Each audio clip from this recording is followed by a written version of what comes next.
It is Monday, October the 13th, and you all know what time it is. We've got plenty to talk about. We got football, we got NFL, we got college, we got an NFL doubleheader, we have the ALCS. I have the only Philly sports team that hasn't pissed me off in the past week yet. So let's see how tonight goes. So do us a favor, kick back, relax, because episode number 67 of 609 Sports Talk, it starts right now.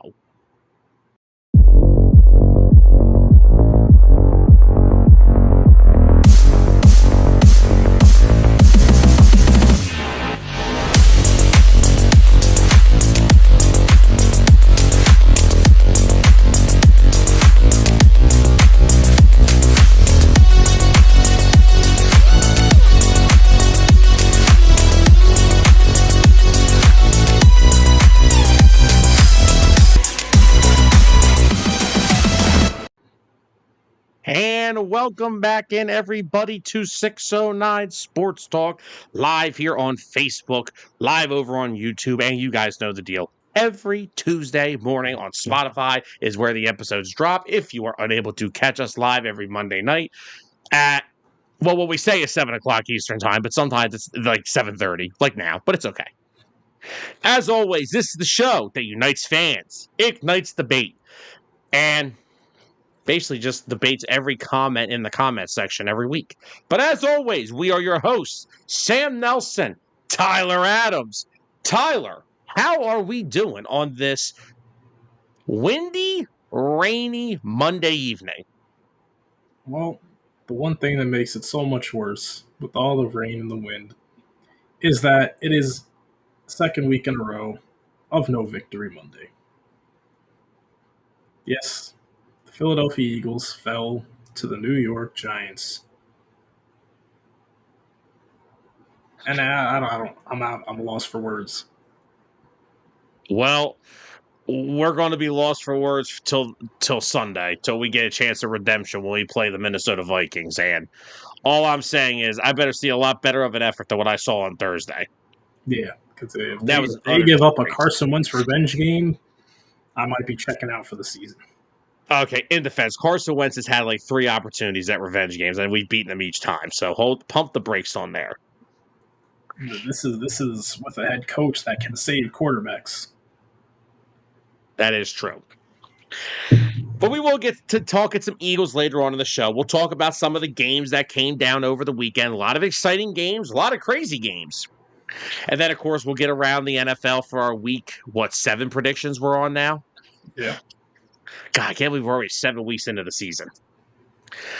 But, Tyler, we're going to start off this show once again with some college football. And it's going to be a little bit of an emotional start to the show. Because yesterday at 2 o'clock Eastern time, an end of an era came in State College, Pennsylvania. After 12 seasons as the head coach of the Penn State Nittany Lions, Penn State has officially fired head coach James Franklin. Now, a lot of things came into this. Pat Kraft, the athletic director, had his his press conference earlier this afternoon. A lot of takeaways from that. We're going to get into all that stuff. We're going to dissect why we think this happened now. Why was it not done later? Why did it happen at all? We're going to get into all that. But before we get into it, let me just throw out some of these numbers here to show some appreciation for James Franklin. I will honestly, before I even start, I will be to say I was one of the ones that thought it was about time for a change. I've been very emotional over the past month saying I think there needed to be a change. But that doesn't mean I don't appreciate what someone has done for you, right? You got to show the appreciation still. Even though the emotions are high, you got to show the appreciation. So before we get into this, James Franklin leaves behind a 104-45 record at Penn State. He finishes with 5 AP top 10 finishes, 7 AP top 20 finishes, 6 10-win seasons, a 2016 Big Ten championship, a 2024 college football playoff appearance, to which they got to the semifinals, a 2017 Fiesta Bowl championship, winners of the 2019 Cotton Bowl, winners of the 2022 Rose Bowl, and winners of the 2024 Fiesta Bowl. Franklin had Penn State ranked in the AP top 10 at some point in 10 consecutive seasons dating back to 2016. Tyler, before I'm going to let you take the reins as I always do. Anthony, why would we not be here?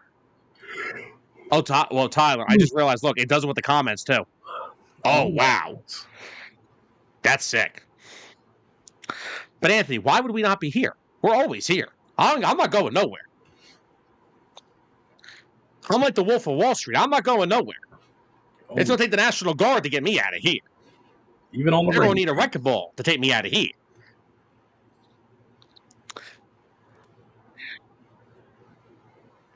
Anthony, you know what? And see here, before I let you go, let me just address something. I really like how the national media all of a sudden has done a 360. It was fun to joke about James Franklin not winning big games, but now the entire national media is like, how could you do this to him? What would you like them to do? Yeah. But anyway, Tyler, what are your initial thoughts on Penn State moving on from a decade of James Franklin?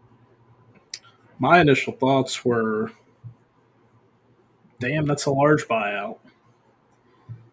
But more importantly, on Saturday, I was just able to see from when they would pan over to Franklin towards the end of the game and at the end of the game. And I saw a shell of a man. And no disrespect to him, he looked like he knew it was the end of the road. He probably lost the locker room. Probably lost it last week.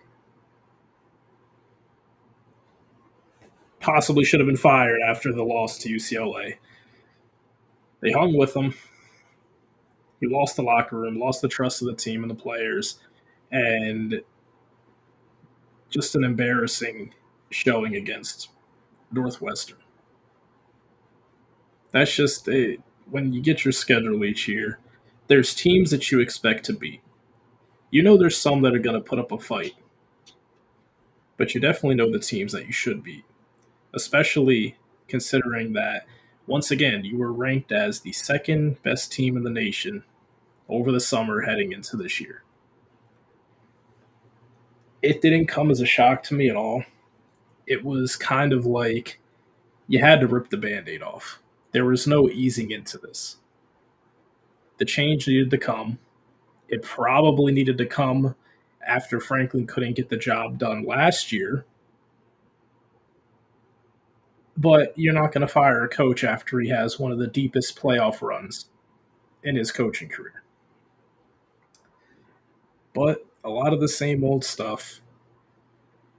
And it all just culminated into a mediocre season for Penn State. So moving on from here, I mean, to what Anthony said, I saw that the athletic director just came out and cited that, yeah, that was a big consideration, the fact that he couldn't win the big games for the school. That was a big part in the reason he got fired. They're not just looking for 10-win seasons. They're not just looking for top 25 AP ranking appearances. They want to be in the top 10. They want to make pushes in the playoffs. They want to beat good teams. And Penn State, I know that you don't like the current favorite coach, Sam, possible head coach. We'll get into that because there's a lot of We'll get into that. There's a lot of candidates, but you got to look at it like this, right? James Franklin was still able to recruit well for Penn State. Is that because James Franklin is like an Urban Meyer, Nick Saban? No, he's not.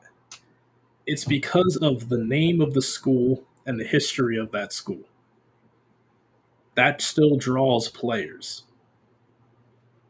And whatever coach takes over, if they are at least somewhat of a known name from the college ranks, or even if they've been in the NFL for a little bit, they are going to have a good recruiting class. Maybe it'll take a year since they lost a couple of commits already. Oh, the entire 2027 class is already gone. Yeah. But just wait and see what could happen. There's still the transfer portal. This isn't like the old days where you lose your recruiting class, you're screwed. You got the transfer portal still. LSU is literally in the top 10 because of the transfer portal. Exactly. So I don't think it's a huge setback for Penn State. I don't think they're in a position where they'll win anything big soon. But this is at least a step in the right direction of realizing you can't go down the Jerry Jones Dallas Cowboys route of just being good enough to be relevant. Well, first of all, when I came out, the first two people I sent messages to were you, and then I put something in the Dueling Aces chat with all the guys. And Bruiser, the first thing that he said was, this is going to be a 3 to 4 year setback. Not in this state of college football, it's not. No. Now, it's going to be a setback in some recruiting areas because they already had their best wide receiver commit in 2027, decommit before he got fired. Mm-hmm. 2 of their 4-star recruits in 2027 have already decommitted. Another 4-star hasn't decommitted, but has opened to back up his recruitment. And Keemon Spell, the running back, he officially decommitted. But to be fair about Keemon Spell, I don't know the kid personally. I don't know anything. But he's had one foot out the door the entire season. Every week he's like, oh, well, I'm taking visits to Notre Dame and I'm taking visits to Georgia. But he's looking for the big NIL payout. That's what he's looking for. So he's had one. This will be his excuse on why he decommitted. But he's been out. He's had one foot out the door since the season started. So I don't want to hear all that. So first off, I didn't get to say what's up to him in his first comment. What's up, Clint? What's up, Clint?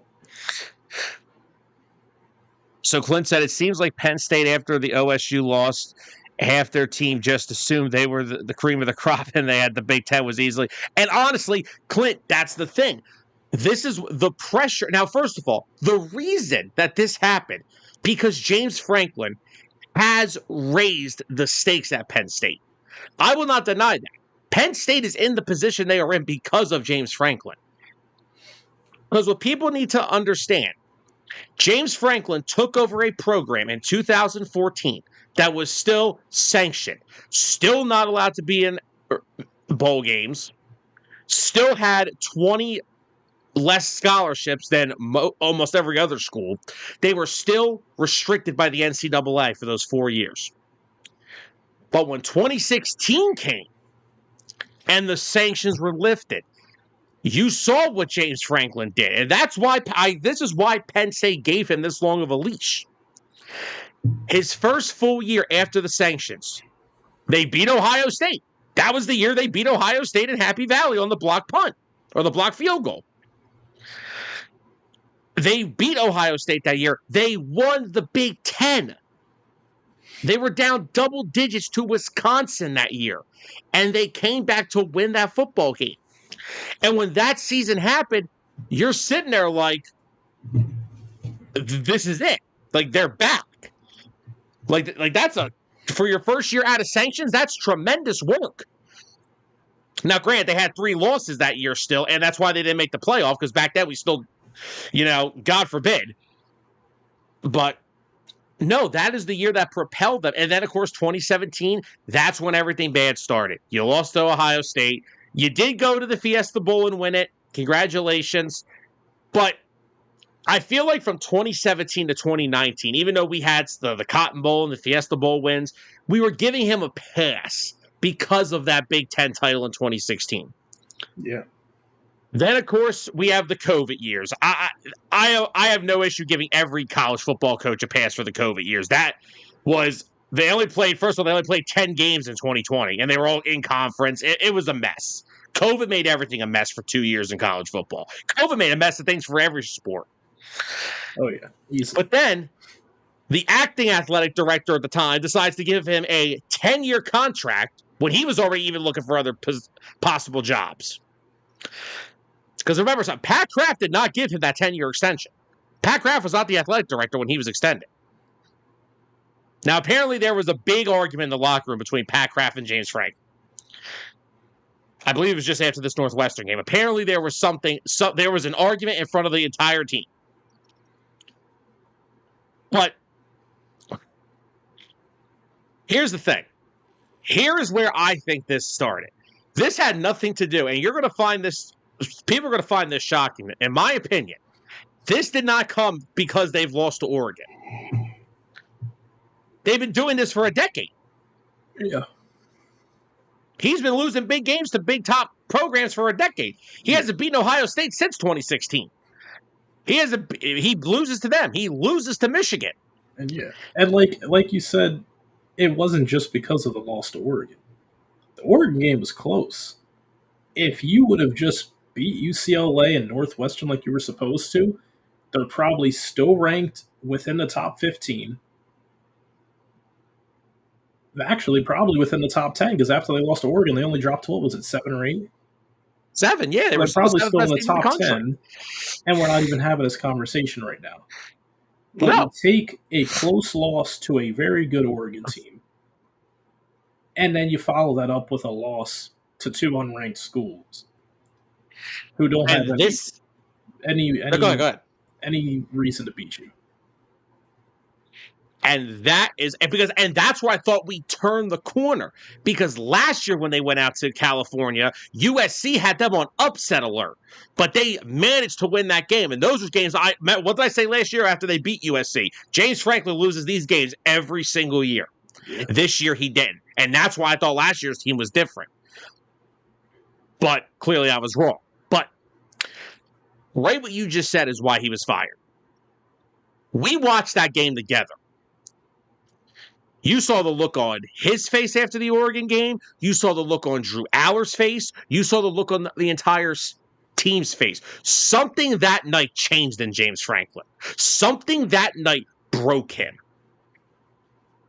Because they were leading that game in overtime. All they had to do was get a stop. All they had to do was score and get a 2-point conversion, and they would have won in double overtime. But then Drew Aller throws the bad pick. Yep. Something that night changed. I don't know what it was, but something changed in the demeanor of James Franklin.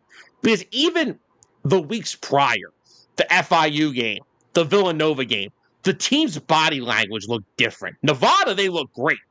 I know they beat them 46-11? Yeah. They were jazzed up for the opener.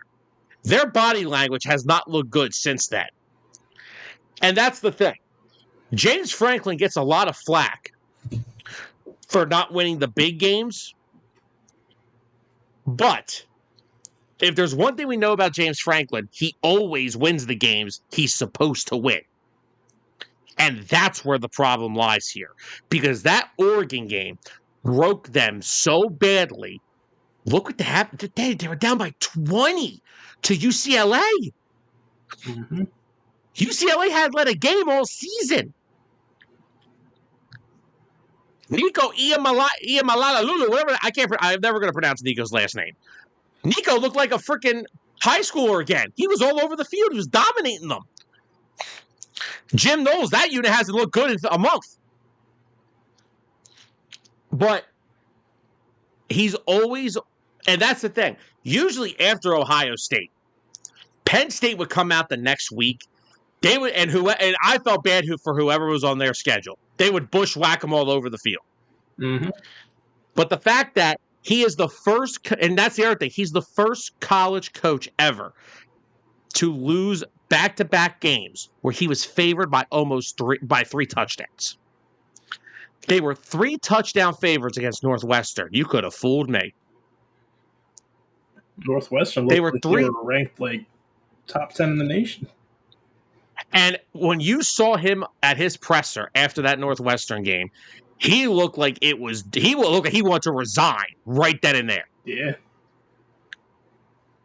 He knew it was coming, and he definitely wasn't opposed to it.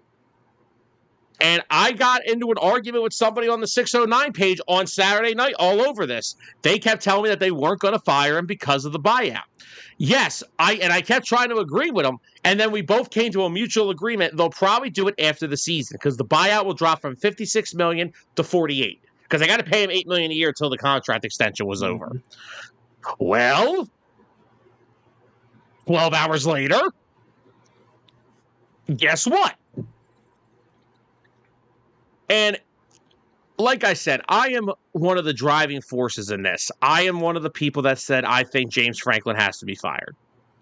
Because if he would, honestly, I think he was going to get fired at the end of the season anyway if they didn't perform. Because that's the other thing. Go back to 2023. Look at Michigan. Look at all those upperclassmen that came back, right?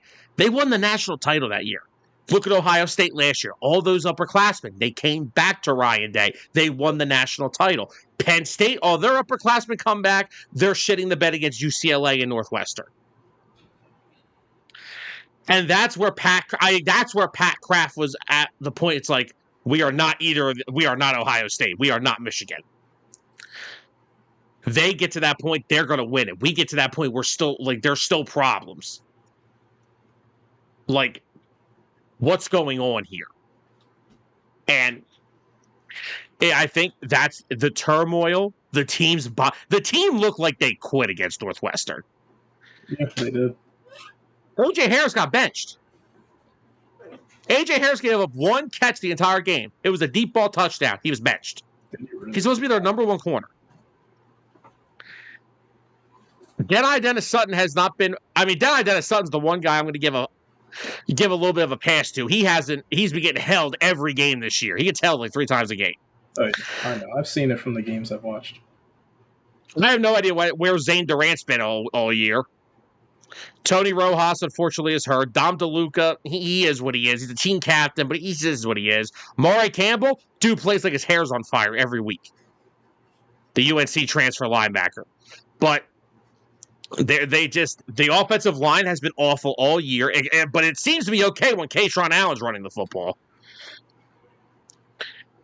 And once again, still the same damn issue is the damn wide receiver play. Kyron Hudson, haven't seen you since week 1. Trevor Pena, haven't seen you since week 3. The guy who's actually played pretty well since from Oregon on has been Devontae Ross. And I even said I thought he had the most talent out of the 3. I thought he was a big play down the field guy that they really needed. And he's been getting healthier. Remember, I said he was banged up during camp during the summer. He's looked good ever since. But once again, why is this the issue? Why is this still an issue? Why is this now 3 straight years of wide receivers and they still cannot figure it out? Well, Devontae Ross had 1,000 yards at Troy last year. Freaking Troy. Trevor Pena looked like an NFL player with Kyle McCord at Syracuse. Now he looks like crap here in Penn State. Maybe that's because James Franklin refuses to move on from an inexperienced wide receiver coach that he's had for the past 3 years. DeAndre Lambert-Smith transferred from here to Auburn a couple years ago for a reason, folks. There's a reason for this.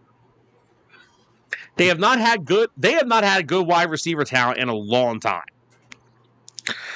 Yeah. I'm missing the Allen Robinson, Chris Godwin days. Who was the last good Penn State wide receiver? Chris Godwin?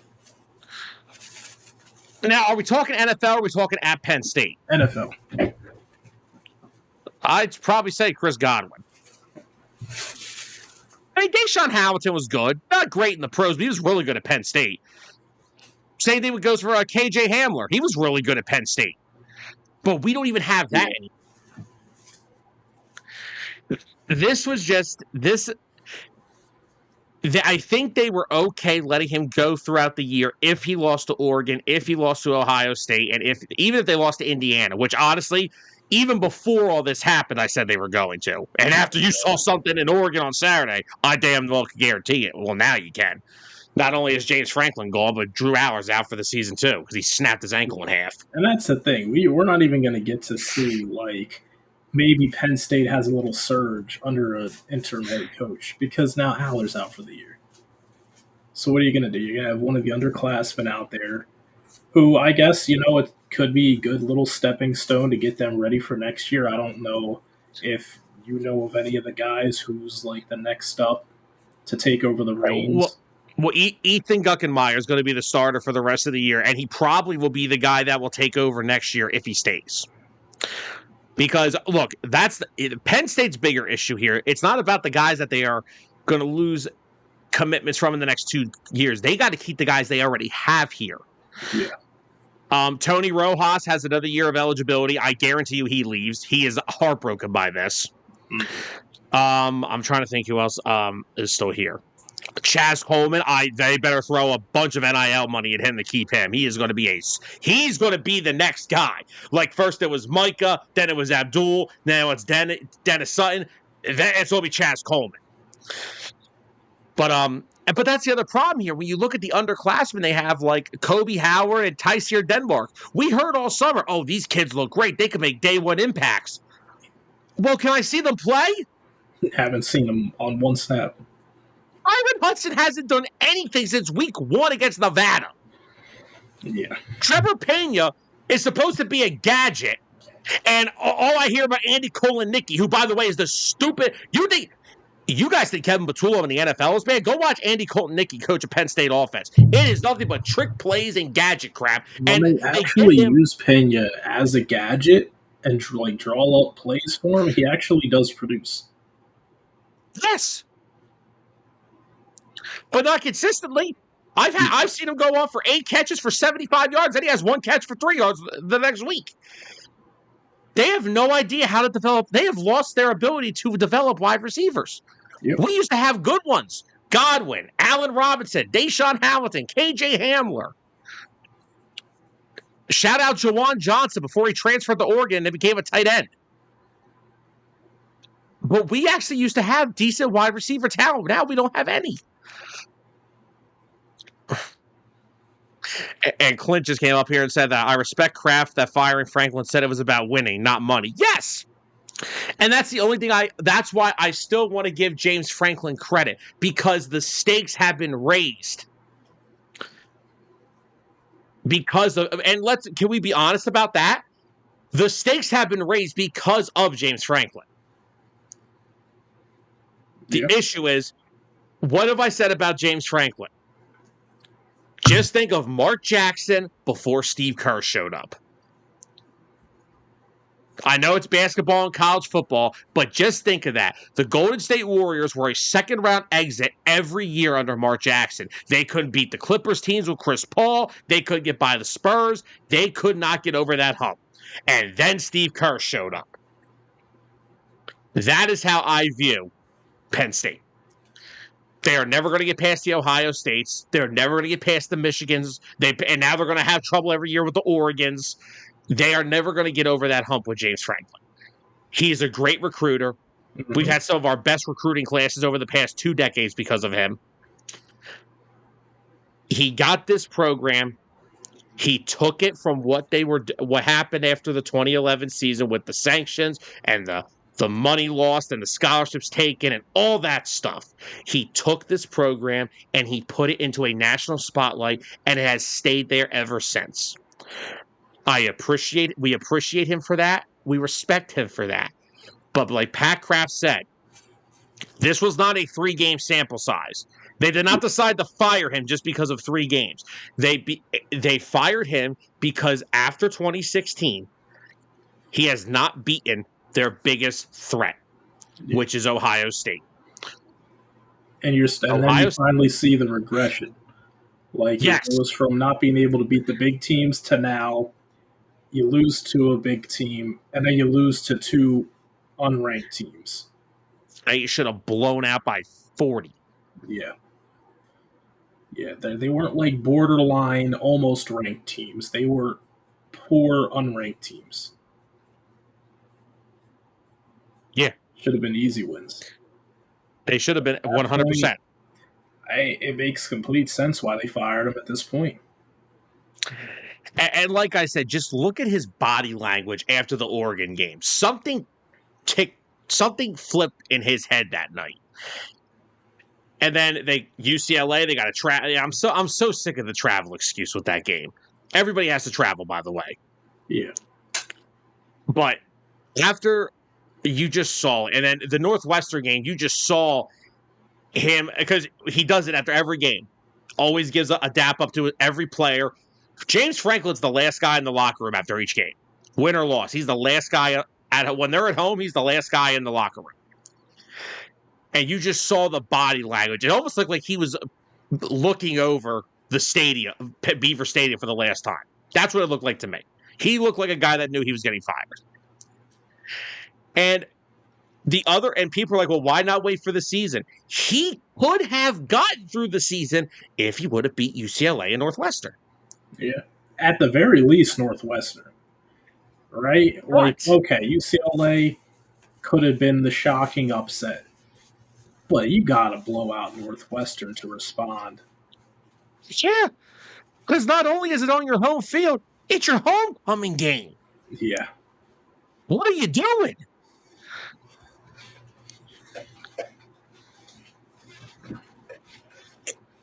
Clint, I cannot explain what has happened to Nicholas Singleton this year. Last year, man, it was who was better? The 1-2 punch. And now I'm seeing Singleton averaging like 2.2 yards a carry. Meanwhile, Katron Allen's averaging like 4.5. 4.5. Maybe more. On. Maybe it might be more. I might be. Hold your horse. Hold on. I got this. Katron Allen this year is averaging. That can't be right. Oh, no, that's receiving. I'm sorry. Katron Allen is averaging close to 7 yards a carry. Excuse me. Seven attempts for 467 yards. That's almost 80 yards per game. 7 yards a carry and 7 touchdowns. That is what Katron Allen's done this year. I'm flipping through. I got the ALCS. I got the Flyers. I got so much stuff on the TV tonight. But now, if you're the interim coach, you roll with Katron Allen as your main guy. Almost like a Saquon Barkley to A.J. Dillon. Except you actually put Katron back out there on, big plays in the game. Wouldn't it have been a better comparison for him and Miles Sanders when they were at Penn State? Yeah, there's probably so many better comparisons, but, that one just felt more relevant. All right, now here's a great thing. Nicholas Singleton has the same amount of attempts this year as Katron. They have both rushed the ball for 70 times this year. Singleton hasn't even cracked 300 yards yet. He's at 259, which is almost just under 4 yards a carry. You know what his long is as a rush this year? 20. 16. 16, wow. He would do that 4 times in a game last season. Yeah. But I get the people. The offensive line has not played well. I completely agree with that. But why does Katron Allen make them look good? Averaging almost 7. If they were both averaging like 4.5 per carry, I would say, okay, yeah, O-line's not blocking that well for them. Almost 7 yards per carry, almost 4. That's quite the big difference. Yeah, Clint, it was. James Franklin, I'm telling you, that was the night that James Franklin changed. Pat Kraft gave him 2 more games to figure it out, and it's gotten worse. He gave him 2 more games to secure the job for the rest of the year. Yes, because guess what? Now, look, I understand a lot has to go right. If they stay with him and they lose out, here's the thing. They're 3-3. I understand that they have an interim head coach and they no longer have Drew Aller. I understand that. They could still get some type of a bowl game this year. Oh, yeah, they can. And you know who it would come off of? It would come off of running it heavily with Katron Allen and Singleton. You have an underclassman quarterback who's only thrown 12 passes this year. Mm-hmm. And look, I have actually, unlike some people, I've watched Ethan Guckenmeyer. He actually does have a little bit of potential. I don't know how much. I don't know if he's the quarterback of their future, if he'll be the quarterback next year. I don't know.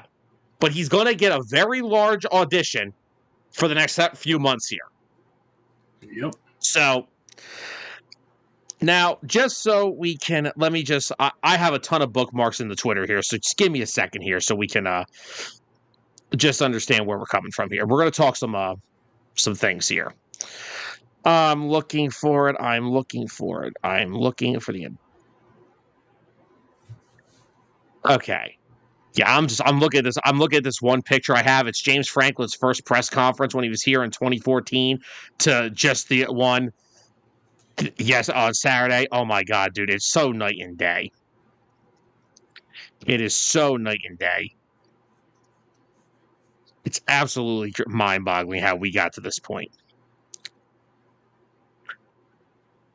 All right, so just so everyone knows that cornerbacks coach Terry Smith is the interim head coach. He will be the head coach for the rest of the year. So, just a fun fact, some facts about Terry Smith. He was a 3-year starter for Penn State at wide receiver. And he is actually 12th all-time in the program's history in receiving touchdowns. He is actually the only assistant coach that came here with James Franklin in 2014 and is still here. He returned to Penn State in 2014 with Franklin and is the lone member of his original staff. He was elevated to associate head coach and defensive recruiting coordinator in 2021. Notable players including Joey Porter Jr., Grant Haley, Jordan Lucas, and Justin King. That was, though, they were all from Gateway High School where he coached before. So Terry gets Penn State. He's a Penn State alum. He gets it here. So he is the Penn State alum. Yeah. So, well, yeah. I mean, look, you're trying to figure out who is going to command this for the rest of the year. Yeah, I know. And I am following all my Penn State people on Twitter are saying that they are ecstatic that he's getting the opportunity. Well, because who are you going to promote to it? Andy Colton-Nicky? I may fire him. He would get fired after the Iowa game. I'm sorry, not Jim Knowles either. Oh my God, Jim Knowles' defense looks so bad this year. UCLA was moving and cruising against them. I kind of wish Penn State would have let him stay there. We should have hired Matt Patricia. You see Ohio State's defense under him?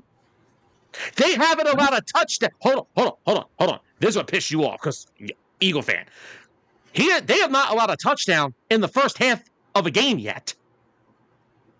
Wow. They haven't allowed a touchdown all season when their opponent's inside the red zone. Damn. And that's what makes it worse.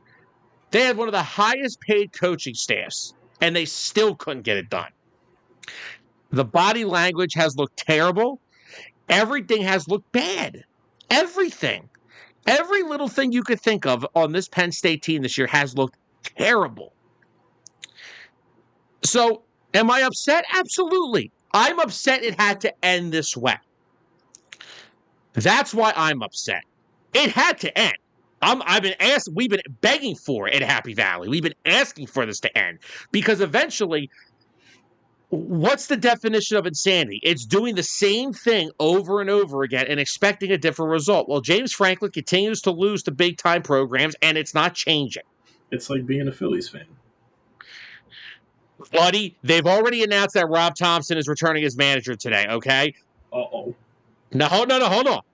Talk to me in January when the off season is basically over. Okay. At this point, I'm willing to move off of a lot of dudes. So talk to me then. But Rob Thompson is in the final year of his contract, and there is no new extension in place. And fans are like, oh, why are you going to make a manager under a 1-year contract? Because he hasn't succeeded in October once? Why should I extend that? It's time to prove it. So, talk to me about baseball later in the winter, okay? I'm not there yet. I'm in football mode still. All right, well, let's talk about the Sixers then. No. Hey, he's practicing full. Oh, that's good. They held a open practice to fans, and they were doing 5-on-5 full court scrimmage games. He played. Wow. He looks good. I'm not saying nothing else. Because but he looks good. Game one of the season will roll around, and he'll be on the injury report. Exactly. Yeah, he won't play. The scumbag organization. But no, he looks good.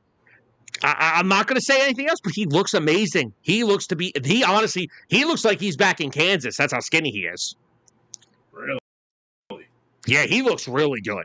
I ain't saying nothing else, though. And apparently they're saying that Nick Nurse, their little up-tempo offense so far this year. They said they don't want to be too dependent on just Maxey and Embiid. Well, yeah, no shit. Why'd I sign Paul George? Exactly. Thanks, Captain Obvious. Did they just think he was a podcaster? They forgot he played basketball? Well, I think he forgot that too. But anyway, NBA starts next week. We'll talk about some of that next week, hopefully. We're still on college football. Hopefully we'll talk some NBA next week. But, all right, now, look, 40 minutes we've been talking nothing but Penn State. I guess now we got to start talking about some potential replacements. Now, you brought up a name that I brought up to you yesterday. You know what? I'll give you an opportunity to live your dream out as a salesman. Sales pitch me. Because if this happens, I'm pulling a 2027 and I'm decommitting. All right. Give me a second. Miss me with this hire if this happens. Miss me with it. I'm out with Penn State if they do that. No, that's not the way to look at it. It's not the way. Tyler, it's going backwards. All right. So, here is your quote unquote backwards, Sam. So, I will give you the respect in your argument in the regards of him also not winning big games. Talking about Matt Rule, current head coach for Nebraska. He has Nebraska this year in a place where Penn State has found themselves out of, and that's the top 25. Currently, they are ranked at 25. They're 5-1. Clint, we got you. Oh, yeah.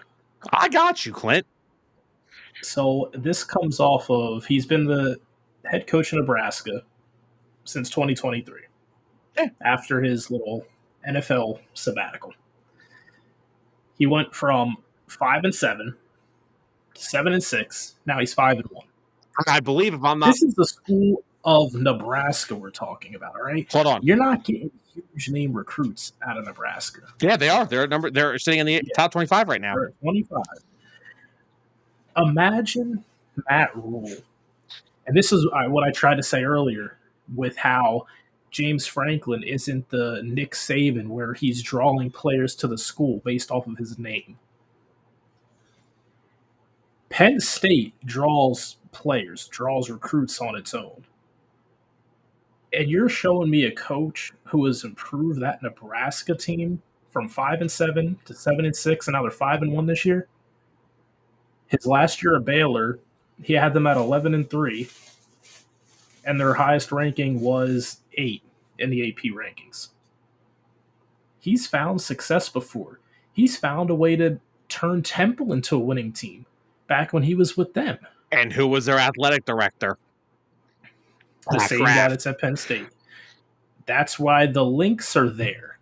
If he accepts I feel like the offer will go out to him first. If he accepts it, will be the big what if. Well, first off, I want to say what's up to Steven because it's good to see him in the comments. Steven, Steven's also a Penn State fan. Steven, Matt Rule, are you in or are you out? Let me hear from you. I want to hear your opinion. But yeah, I'm busy trying to sell Sam on Matt Rule. Not to mention what he's doing right now with Nebraska. All I've seen from him through his college coaching career is bringing an organization from the dirt into the limelight. At Baylor, he walks in the door at Baylor. They're 1-11. Next year, 7-6. Year after that, 11-3. Baylor's a basketball all school he's anyway. Done. Yeah, exactly. All that he's done is improve these college football programs. He can coach. And can we Give him agree a with something?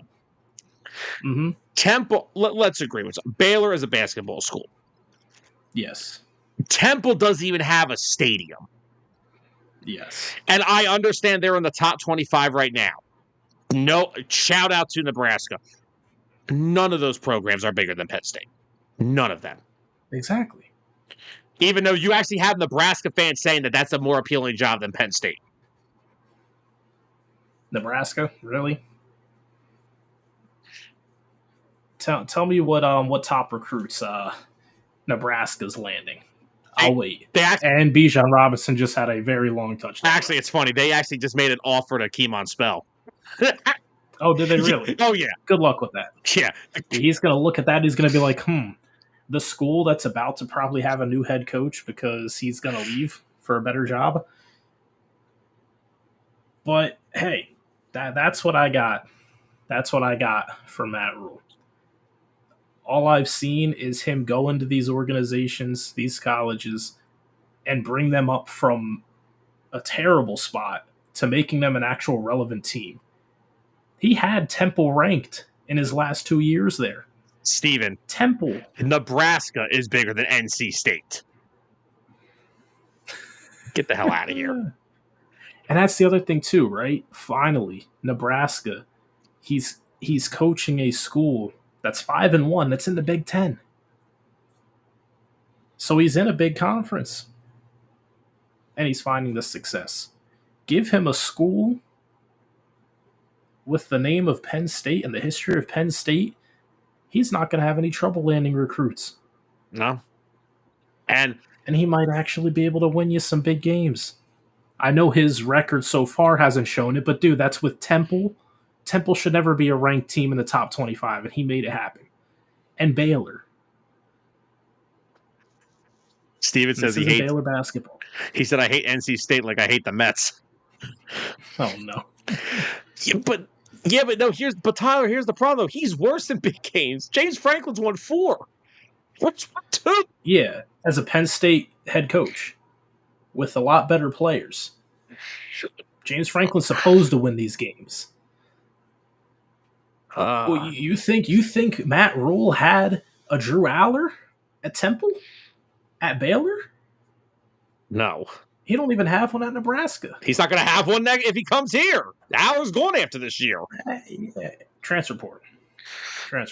Well, so somebody brought that up. If Matt Rule was to take the job, Dylan Raiola has another year left of eligibility. So if he comes to Penn State, would Raiola come with him is the question. Not to mention, the one important thing that you're leaving out of this is Matt Rule is also a Penn State alumni. He went to Penn State. I know. So that would keep him in the good graces with all the big-time boosters and all the people that pour in a bunch of their money to this program. That will help him. I don't know how much of an upgrade that is over James Franklin. Here's the thing. You don't have to make a long-term commitment. This isn't you got to decide the next coach for the next 10 years right away. Yeah, like when Franklin came to Penn State, he only got like a 5-year deal. He didn't get he got the 10-year deal because of what he did from 2016 to 2019. That's why he got the 10-year deal. Those first-time coaches in a program don't get big-time extensions. They get 4, 5, 6-year deals because they know they got to come in, they got to bring in their transfer guys, they got to bring in, and that's the other thing. How many other Nebraska players would Rule bring with him? Never know. I'm curious to take a look at their the roster. So Anthony wants to know, why is Joe Brady getting buzz about it? Anthony, I have no idea, because here's the thing. Why would Joe Brady leave the NFL? And I get some people are like, some guys, they want to be a head coach. But why would you leave the NFL to go to college football? That's what I want to know. I would love Joe Brady, but why would he leave the... Well, here's the thing, right? This isn't. This is almost the equivalent of like Harbaugh going to coach Michigan, right? Harbaugh was out Why of the would NFL for a Harbaugh? couple years before he went to Michigan. He was. He did take a little bit of a break, Or did but he? it's not just any school. It may have been a 1 year break that he took. I think it was 1 year. But also And then he remember, took. remember before he was coaching the Niners, he was at Stanford. He had a Yeah, college background before he was at Michigan. So I don't know. I don't know why Joe Brady would leave a Super Bowl contender in the Buffalo Bills to go to college football. yeah. But hey, I was doing a little bit of looking into Nebraska's current roster. Um, they have what is it? Junior running back, so maybe he has one more year of eligibility. Unless he leaves. Yeah, true. 6.2 yards per carry average. That could fill the void that Katron Allen and Singleton would leave. You mean Katron Allen? Yeah. Aren't they both seniors? Yes. Yeah. And then they even got a wide receiver, sophomore wide receiver, That don't mean crap. averaging 19 yards per catch.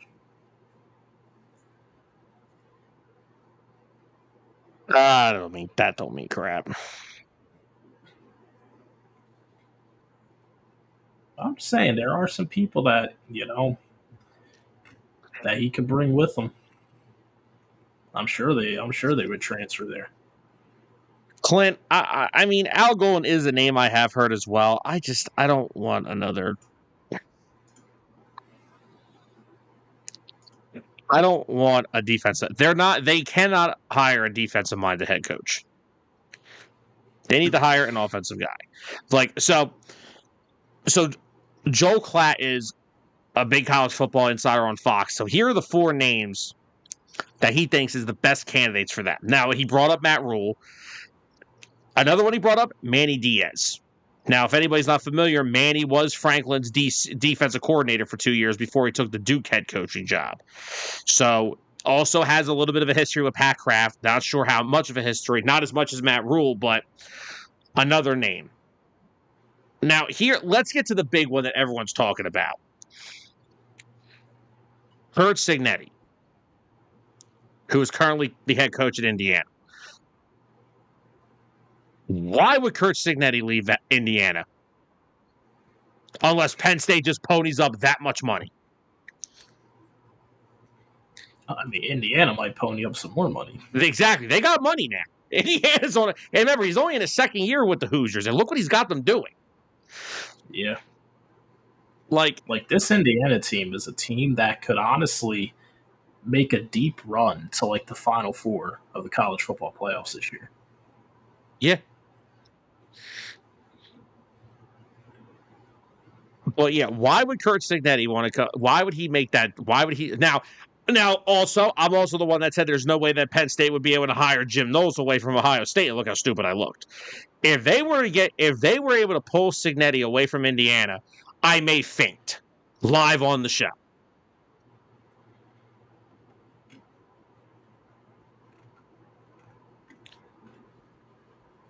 And then I definitely have a better shot of getting Rule to leave Nebraska than him leaving Indiana. I don't think Cignetti's leaving Indiana.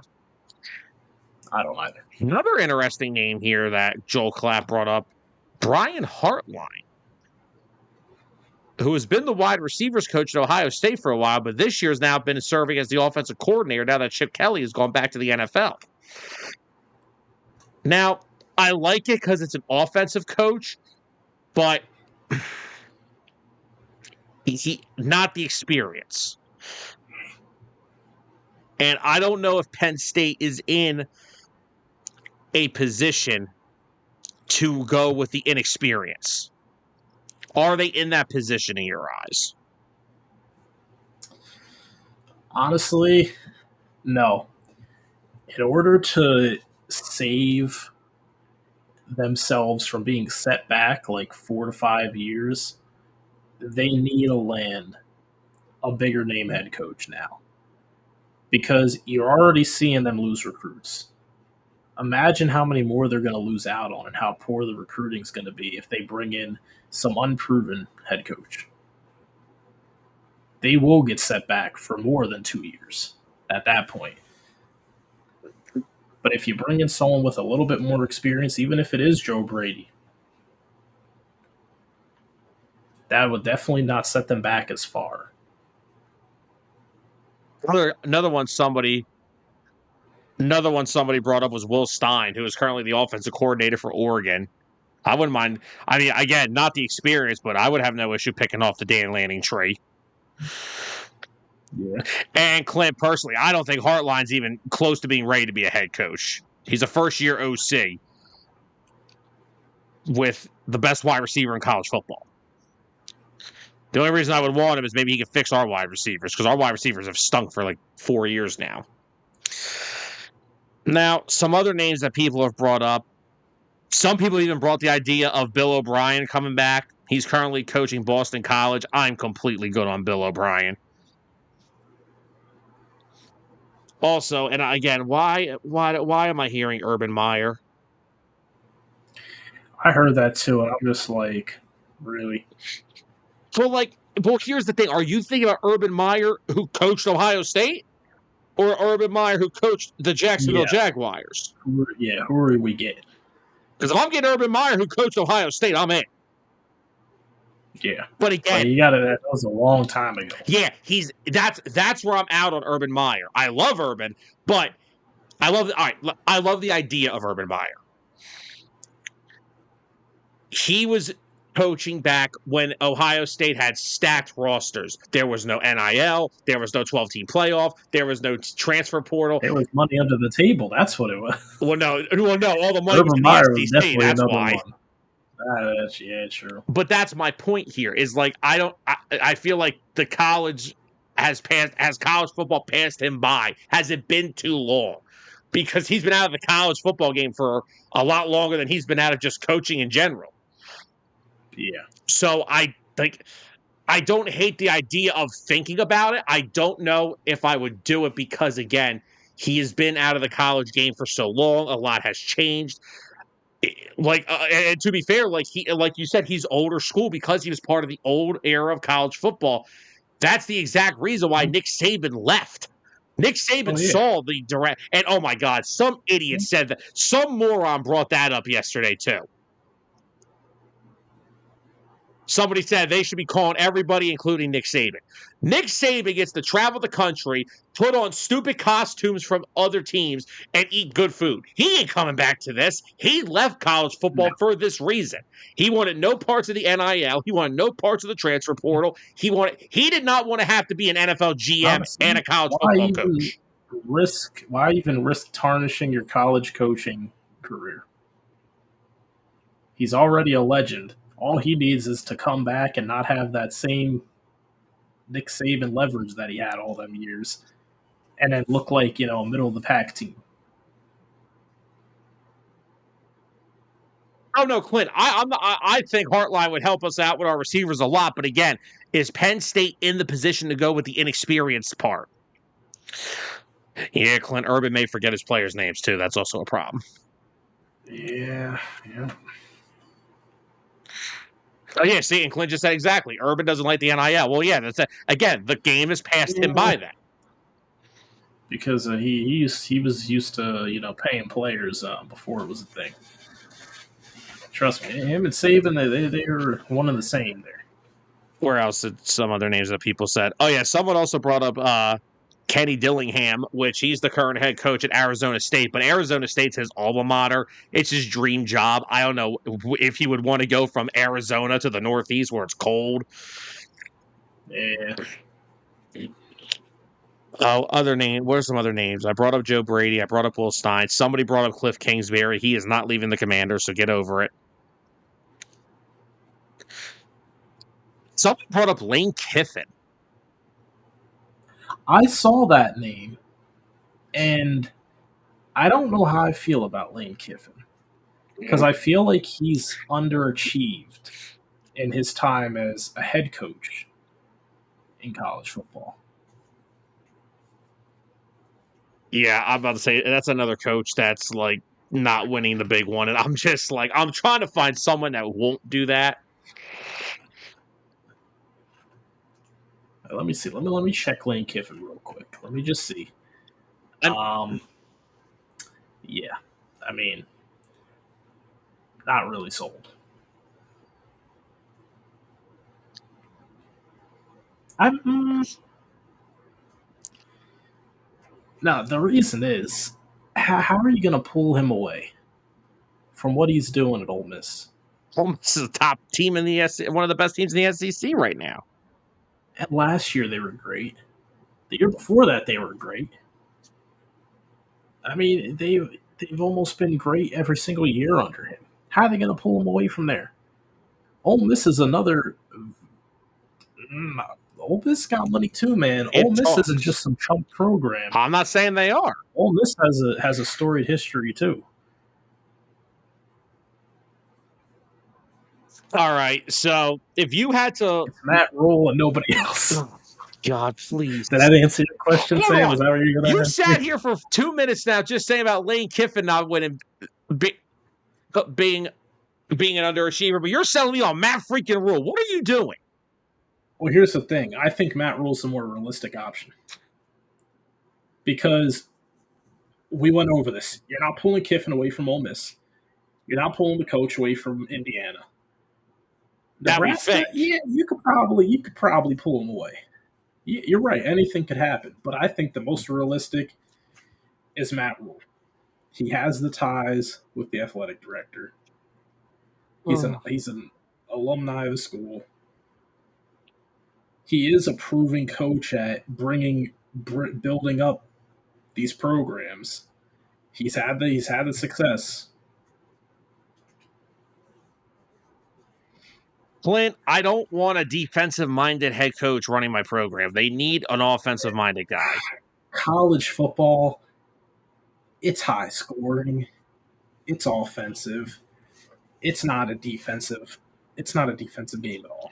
The only reason that I would consider him is because he's been here before. He has a relationship with Pat Kraft as well. Not as deep as Matt Rule, but he was here in Happy Valley. And honestly, I think that was the best Penn State's defense has played in the past decade under James Franklin. I think he was a better DC here than Jim Knowles, and I know he was damn well a better one than Tom Allen.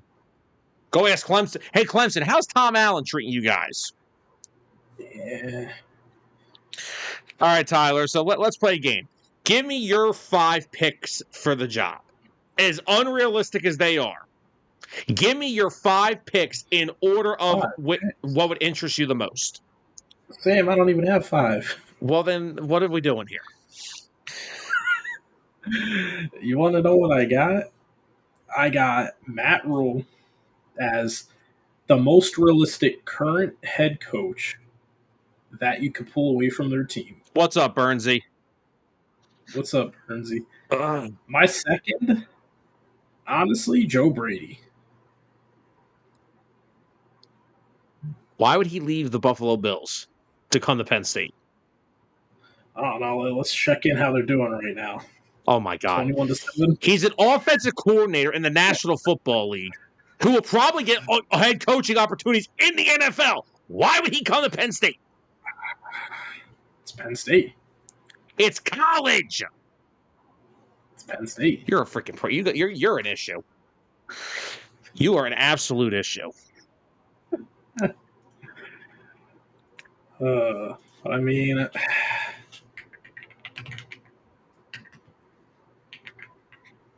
Bernsey, they got eliminated the other night. The Brewers took them out in Game 5 on Saturday. All right. I don't see Signetti. I'm holding out hope.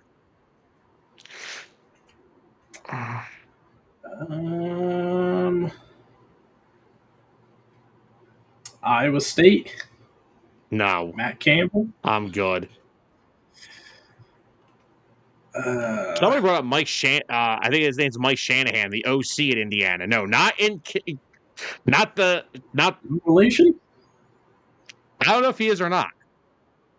Wait, to who? To Kyle Shanahan? Yes. Mike Shanahan? Yeah, that's his brother. They're brothers. That's another name I've heard. So, I mean, if I can't get Cignetti, why not get his right-hand man? Well, let's get the second best Shanahan. Are we sure? Are we sure it's the second best Shanahan? All right. So if I'm picking this now, look, I'm going to There's go. just not a lot of candidates I like. My dream candidates are Cignetti, and of course, why would I not want Lane Kiffin for what he's done at Ole Miss, and of course what Cignetti has done. I'm not going to go there because I am a realistic fan. So I'm going to go with the 5 people out of this list that I'm looking at. The 5 realistic ones that I see are in this order. I'm going to go in order. Matt Rule, Manny Diaz, Brian Hartline, Will Stein, and I think they are going to try to go after Kenny Dillingham, even though I don't think he leaves Arizona State, but I do think they're going to make a call. They are going to go after every big-name candidate they can think of. Pat Kraft literally said they are going to – he wants to make this – and Pat Kraft is my man right now. This guy – passionate is all about today. You should have heard him talking about this, the injury to Drew Aller. He sounded like it was his own kid that got hurt. Heartbroken. But yeah, I think Cignetti isn't. I think there's a chance. I don't know how realistic of a chance, but again, I also said there's no chance Jim Knowles is leaving the national champions for Penn State. And look at where I'm at. Now I have the worst defense in the country. But anyway. But realistically, Rule, Diaz, I would like Hartline. I actually may want Will Stein over Hartline. I don't know why. I just like Will Stein. And Dillingham. Those are my 5. Is there any other ones that I missed? I'm just trying to think here. I'm going through my bookmarks because there's a lot of stuff I've saved over the past couple of days over this, so I'm trying to make sure there wasn't any names that I haven't brought up. But there is a name I forgot. Bring up Vanderbilt's head coach for me. I forget his name. Vanderbilt. Well, give me a second. Yeah, because that was another name that somebody brought up. I actually remember his freaking name.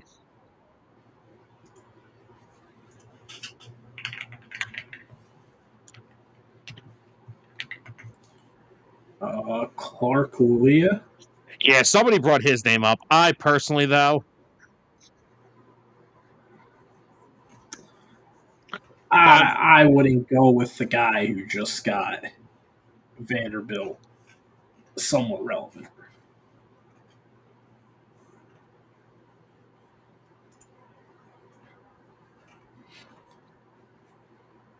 Yeah, I mean, he's got them at 5-1. Cool.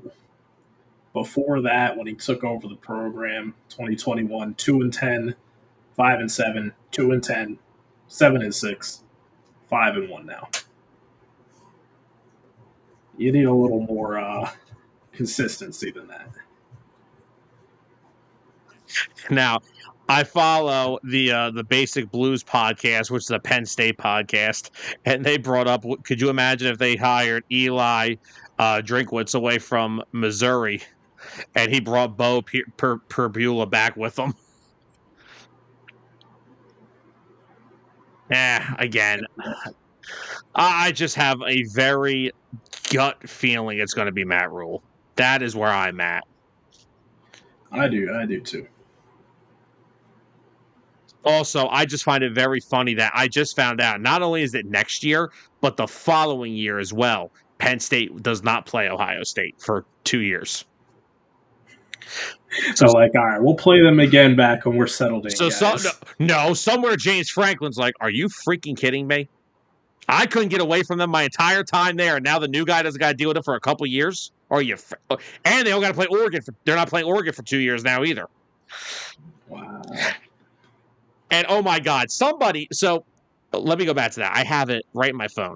Here's Penn State's schedule for next year. They're kicking off the season at home against Marshall.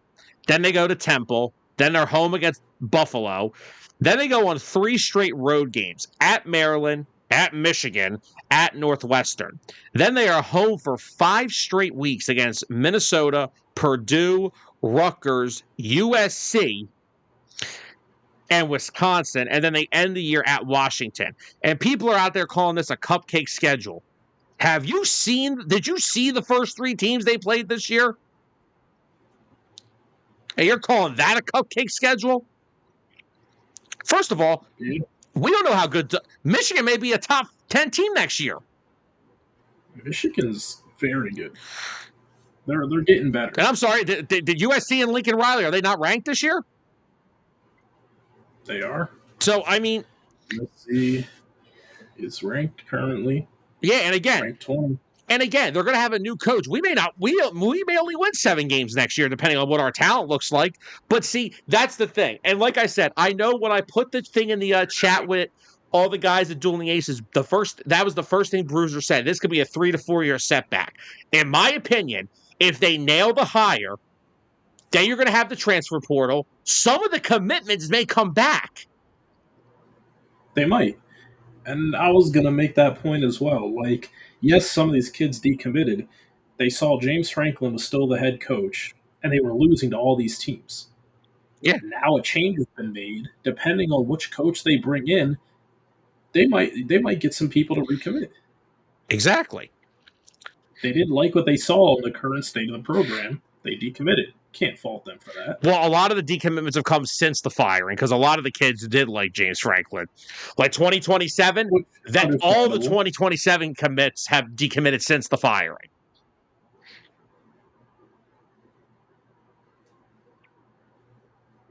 Yeah, Clint, but you know what? And here's the thing I also said in the chat I'm not sure if Clint heard my voice message or not.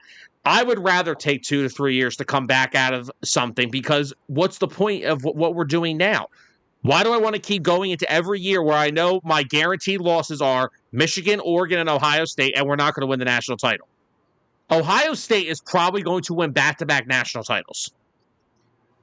So if you're not the favorite, and that's the other thing. What did I say? I said this. Did I not say this earlier? Michigan had all their upperclassmen come back. They won the Natty. Ohio State had all their upperclassmen come back. They won the Natty. Penn State had all their upperclassmen come back. They lose to Northwestern and UCLA. That is the difference right there. If this team came in younger, he may have survived. But the fact that Zakee Wheatley's here, A.J. Harris is here, you brought back King Mack, who transferred out the year prior. He transferred back to Penn State. You bring in Amari Campbell to add to Tony Rojas and Dom DeLuca. Dennis Sutton came back to school. Zane Durant came back to school. You have Alonzo Ford and Zariah Fisher, who are both really good defensive linemen. Then on the offense, your entire offensive line return, and you added 2 more in the transfer portal that could be starters. Mm-hmm. You bring in not 1, not 2, but 3 new wide receivers. And they were 2 of them had 1,000 yards last year. You still can't figure out the wide receiver room. You bring back Katron Allen. You bring back Nicholas Singleton. You bring in Luke Reynolds, who's supposed to be your tight end 1. He's been a disappointment this year. Now, I understand the guy he's supposed to be replacing, it's a big step, but the bar was set to the moon. Exactly. And then you also have Drew Aller come back, and this is how they've looked. And don't tell me they lost to Northwestern because of Drew Aller's injury. He got injured the second to last play of the game. Yeah. And Drew Aller has looked bad all year. He has. It's tough. I want to ask you about Drew Aller. What does this do for him with the year he was having and missing the rest of the season? He has to declare for the draft. He has no more eligibility. What does this do for him in the 2026 NFL draft? The only thing that I would, honestly, if I was him, I would approach the NCAA, try my hardest to apply for the red shirt injury designation because you can't do it. I know, but like it's that unless if they It's 3 games. severely, It's 30% of your games. You can only play 30%. It's supposed to be 4. 4 games is that's the number. If you play more than 4 games, you're not eligible for Because it. what I said The fact that he played 6, I was going to say, be tough. if he could find a way to get an exception to get that red shirt year for one more year of eligibility, if I was him, I would transfer. Get one more year and go transfer somewhere else. Because the whole program is going to be rebuilt next year.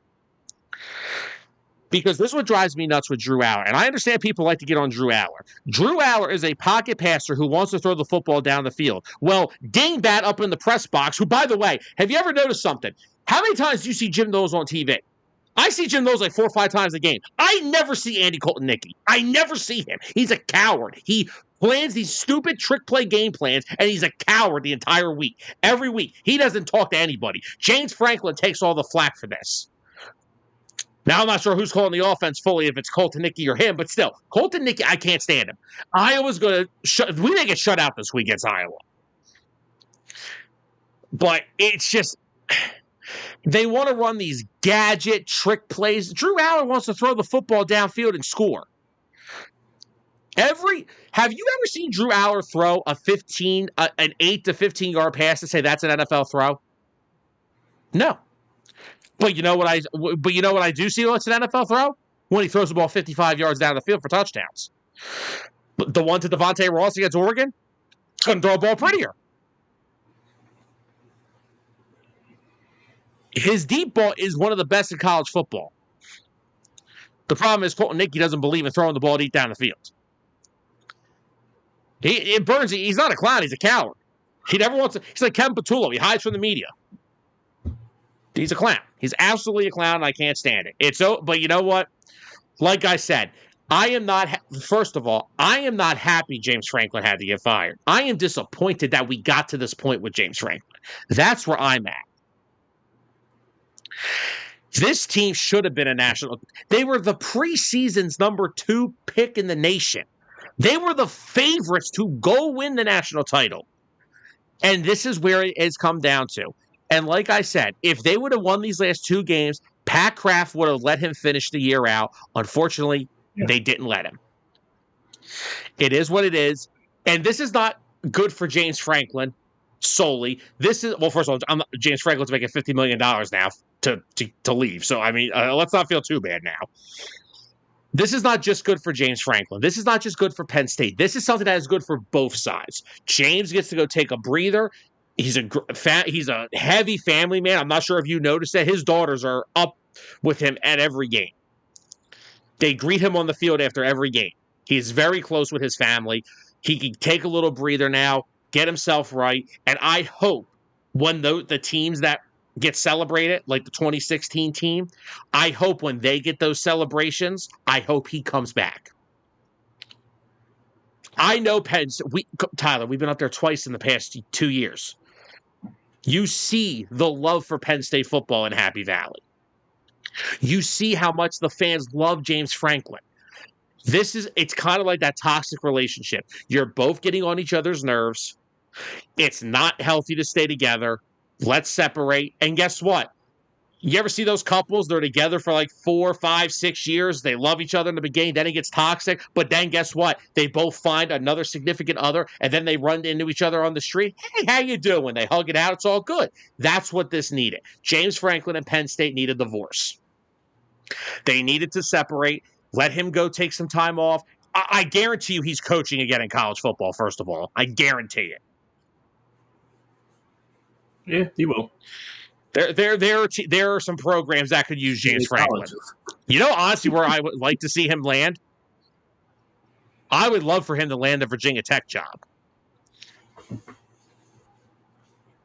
Because he already has a lot of recruiting connections in that area. I would love to see him go down to Virginia Tech. I think that would be a perfect landing spot for him. And Penn State, look, Franklin, I think he is better off if he just finds a team that They can be in the AP top 25. They can be good at recruiting, but they're not looked at as like a national title contender. And Penn State is ready to become a national title contender. What are your thoughts on that? I think this is perfect for both sides. It is. It had to happen. There was no way it was going to continue on. There was no coming back from this. I don't know how you would have let him step foot into Happy Valley again after that Northwestern game. So, but, yep, here we are now, and time will tell. Penn State, Pat Kraft already said they're going to do a thorough search. They are going to look up, down, and all around. I just saw a tweet that said Chip Kelly, jump off a cliff. Yes, Sam. Matt Rule or Chip Kelly? I would take Matt Rule in a heartbeat. I hate Chip Kelly.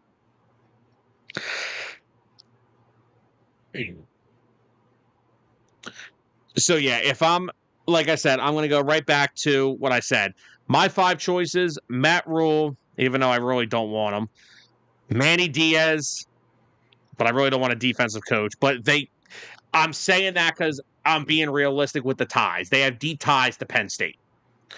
Rule is an alumni. He's close with Pat Kraft. Manny was the defensive coordinator with James Franklin here for a couple of years. Those are the 2 Penn State connections. If you're going outside of the program, Will Stein or Brian Hartline, or if you want to go outside the program with experience, then, of course, I would like to look at the guy from Arizona State. Of course, Cignetti is another option, as would be Lane Kiffin, but why would that?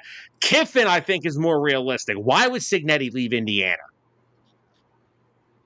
I don't see him. Kiffin wouldn't leave.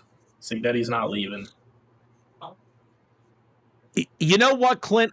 I agree. I think they did. Now, there was a report that Pat Kraft and him got into it in the locker room after the Northwestern game. But you know what? I'm sure that they both cooled off, and they probably both were like, yeah, this isn't working for either side right now. Why don't we just call it how we say it? And it was time. It was time for them to move on and go in another direction. Hopefully this team can rally around the rest of the year and figure out a way to get into a bowl game.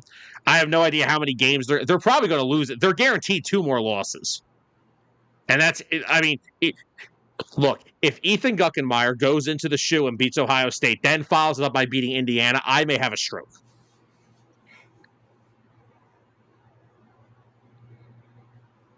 Bernsey said, well, Penn State has a decision to make. Better have to buy him out and move on. A year, obviously. Yeah, and that's the thing.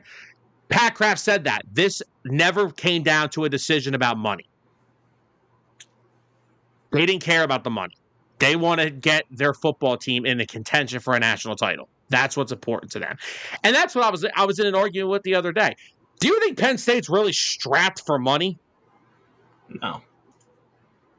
They're literally getting their $300 million Adidas deal kicks in next fall. Like, they're not strapped for cash. It is what it is. So, end of an era. I'll appreciate him for everything he did for us, but it was time to move on. He accomplished a lot of good things here, but they never built off of 2016 when they won the Big Ten and they beat Ohio State. They never built off of that. Because then that's when the Ohio State struggle started. They couldn't beat them after that. I don't count the 2 things I give him passes for 2 things. His first 2 years here, which was 2014, 2015, because they were still sanctioned, and 2020, 2021, COVID. I give him buys for that. But now you see people like, oh, look at the 3-year stretch he's had. Oh, now the 3-year stretch was impressive. See, that's what I hate about the national media. James Franklin was the laughing stock who couldn't win big games, but now they actually had the balls to fire him. Oh, what's Penn State doing? What did you want them to do? But it is what it is. Let's talk about some actual teams that can win football games. Well, I'm about to bring up that top 25 real quick. There you go. Thoughts on it? How we feeling about it? I think this is probably the first week where I don't have many complaints. Oh, I still got one. Ohio State's where they need to be. Eh. Miami's right where they deserve. Indiana going up to 3, playing really good football. Texas A&M, we said it was a must win game against Florida. A loss to Florida. I mean, Florida's been putting teams on upsets. A loss to them could have definitely hurt them and dropped them down far. Ole Miss, they're just winning games, doing their thing. They probably should have beat Washington State by a little more than they did. Wasn't that convincing? Oh my gosh. Who just scored? Drake London 40-yard receiving touchdown. Oh my god, to end the half, Sam. They were looking at a field goal and they turned into a touchdown. That's We insane. okay over there? But all right, maybe Joe Brady will get fired and come to Penn State. Hear what I said? What's up? I said maybe Joe Brady will get fired and go to Penn State.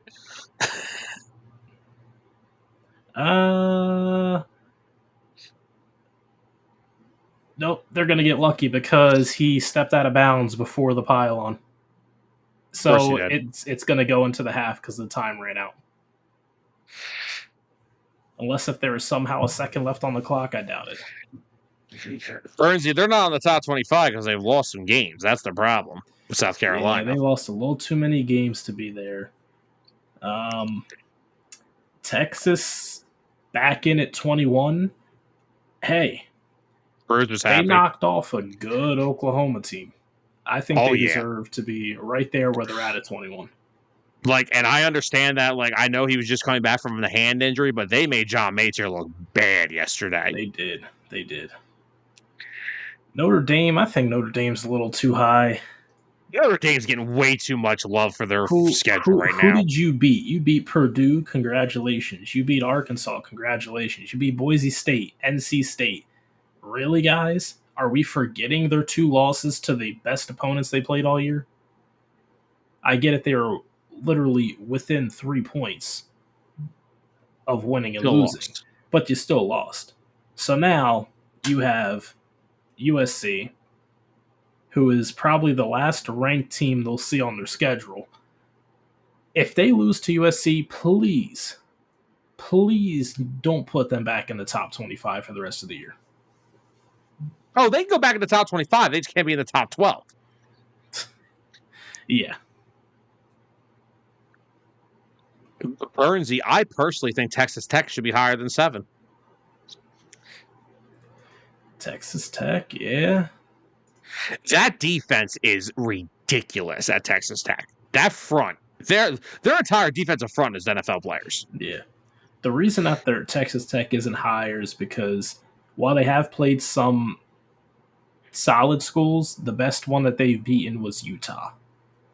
Yes. So it's more of the strength of the opponents working against them. But hey, still in the top 10.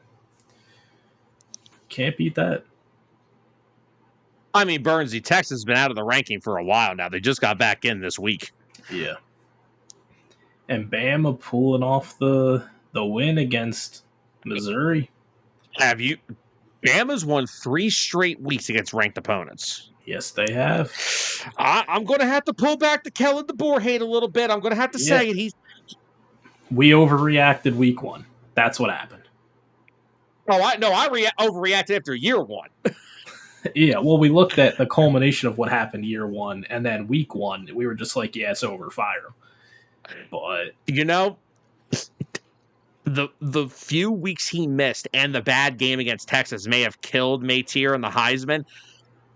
Are we paying attention to what Ty Simpson has done for Alabama this year? He's playing amazing football. I think he is on the Heisman watch, actually. He is. He's got I think he's in the top 3 for odds to win it. Really? Oh, wow. Yeah, and I mean, Alabama, no soft schedule. They're going up against 11th ranked Tennessee this week. Then they have South Carolina. Then they go up against ranked LSU, ranked Oklahoma, and they end the season with Eastern Illinois and Auburn. If if they win all those ranked games, because the unranked ones stop. If they win all those ranked games, they 100% should be the fourth team in the top 25.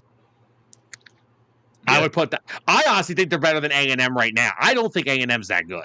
I know they've played good. I don't think they're that good of a team. Yeah, it's definitely that 3-game stretch against the ranked opponents. That's the most impressive.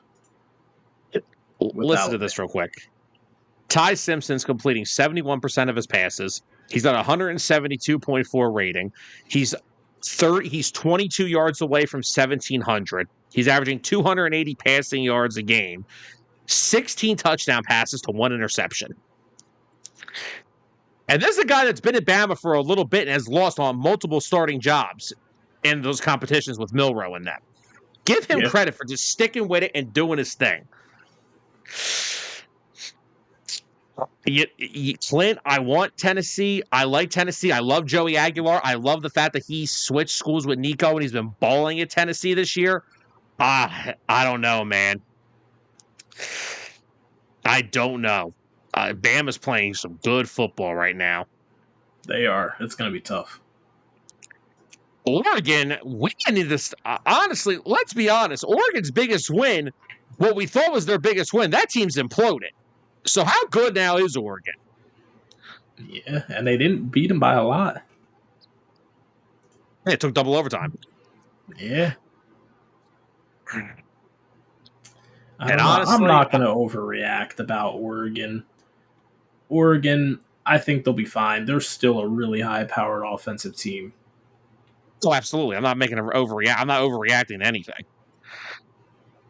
But they got some tune-up games. Rutgers, Wisconsin, Iowa, Minnesota, USC toward the end of the year, and Washington. Or Oregon will be just fine. I agree. But can we talk about that win on the other side? Indiana on the road. Remember last year when Indiana was the 10th seed in the playoff and everybody called them a fluke because they didn't play anybody? Yep. Well, Mr. Signetti would like a word with all of you. Mm-hmm. Because that Indiana team is this is why I don't think Signetti's going to leave for Penn State. They may be a powerhouse right now. Yeah, they are. They are playing some unreal football right now. I mean, let's look at so far this year. They have 2 top 10 wins. They have 2 ranked wins. They beat Illinois. Remember what they did to Illinois when Illinois was ranked 9th? Dismantled them. Yeah, and now they go into Oregon and completely shut down Dan Lanning and hold his offense. Do you know how hard it is to hold Dan Lanning to 20 points? Yeah. Do we think Indiana, by any chance, gets to number 1? It would take an Ohio State loss. Well, do you want to pull up Ohio State's remaining? Do you want to pull up Ohio State's remaining schedule? Yeah. First, I'm looking at Indiana's remaining schedule. They don't have a ranked opponent for the rest of the year. Oh, no. Wait, no. Stay on Indiana. Stay with Indiana. I'll do Ohio State then. Give me Indiana's remaining schedule. Indiana plays Michigan State, UCLA, Maryland, Penn State, Wisconsin, Purdue. Okay, and Ohio State is Wisconsin, Penn State, Purdue, UCLA, Rutgers. Tyler, they have not beat Michigan in a while. Oh. That Michigan game may be it. Yeah, the Michigan game, it would be it. That would definitely be it. A loss to Michigan. If they lose to Michigan again, Dave Portnoy is not going to shut up for a decade. Oh, no. So there is a chance, but then who knows? If Ohio State loses to Michigan, Miami just might jump up in there at 1. Well, I would put Indiana before I put Miami. I don't know, man. I mean, they got 3 wins against ranked opponents.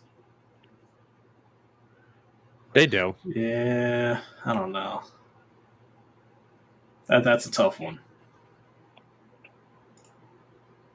because they're both kind of in the same boat. And then for Indiana, they have 2 wins against ranked opponents. They blew out Illinois, like you said, and they beat Oregon, who was ranked third. They don't have another ranked team, and I don't see any of the teams becoming ranked that they play on the remaining schedule. So it's honestly anybody's game. The fact that Miami does have 3 ranked wins, that could play into them getting the 1 seed.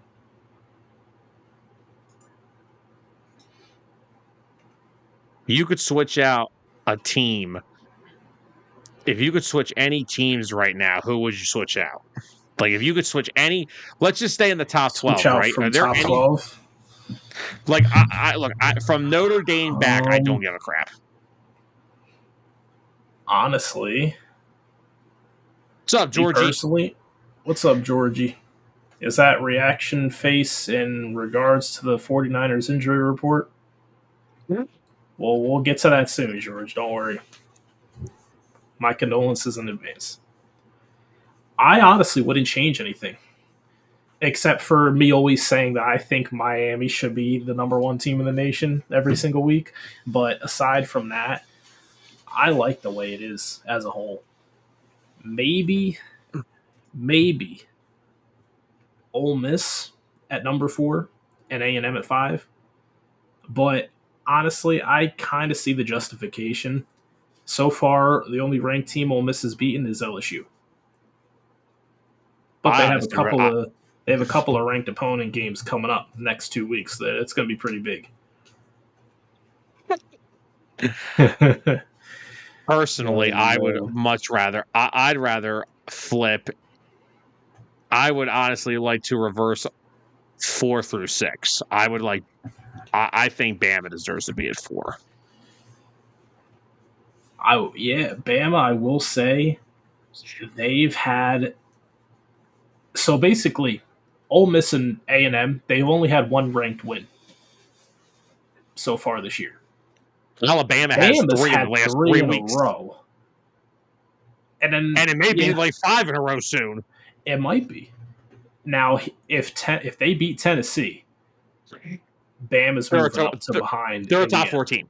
Yeah, they're moving to 4. If they beat Tennessee, they're a top 4 team. I don't care if A&M and Ole Miss win. They are Bama's a top 4 team. Yeah. Because, the ranked wins that they hold, that should have propelled them. Georgie, clearly they don't. It's just the fact of that 1 loss. They don't want to have a 1-loss team at number 4 ahead of 2 undefeated teams at 4 and 5. Oh, I know you can say, whatever. I don't care about that, but you got to think of how they're looking at it. I agree. Can I also just say that I think there are 2, like Georgia Tech, they are what they are. Tennessee, same thing. Yeah. My 2 big question marks is LSU and Georgia. I don't know how good they actually are.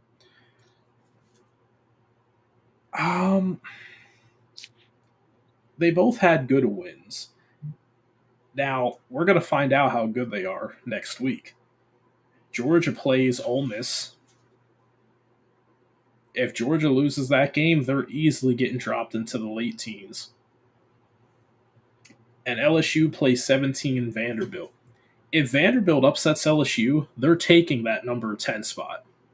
Possibly. Or they'll get close to it because they'll probably, if Tennessee somehow wins, they'll probably get bumped up a little bit. But, for the most part, I think this is the first week that I've really liked how everything panned out in the rankings. Yeah, I have no issue with these rankings. Like I said, maybe Bama could be a little higher, but I think that'll change after next week.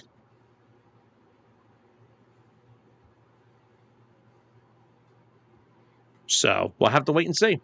But shall we move into the other football league? We shall. All right, let's get that AP Top 25 out of there. There we go. All right, Tyler. Well, Eagles. What the hell's going on? Well, Eagles, they're birds. Um, we we have the American eagle, the bald eagle. Um, I don't know what else there is to discuss. I'm going to have you taken out by an eagle, buddy. Please send Swoop himself. George, this is the last Philly team that hasn't physically made me ill over the past month.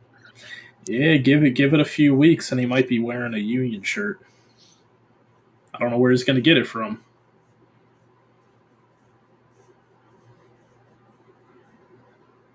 Yeah.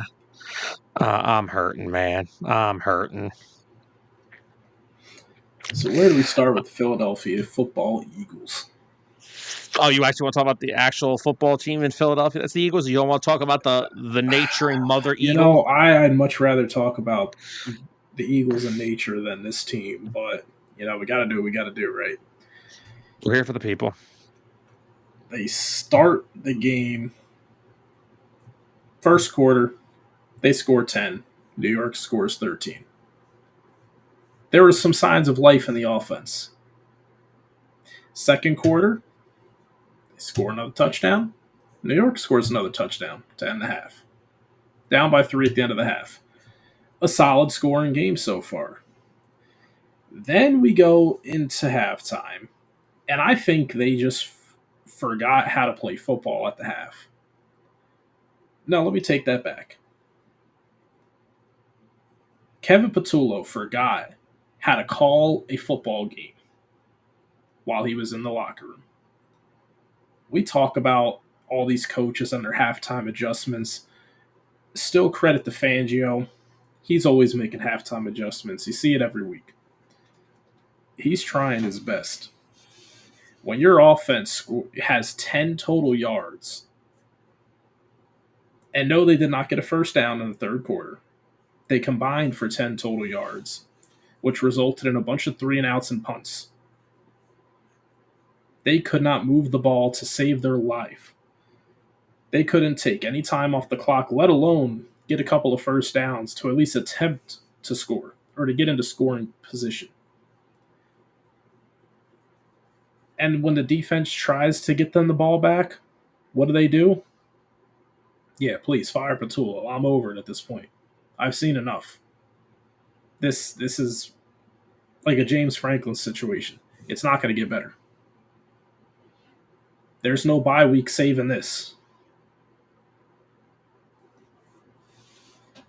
We get shut out in the second half of the game.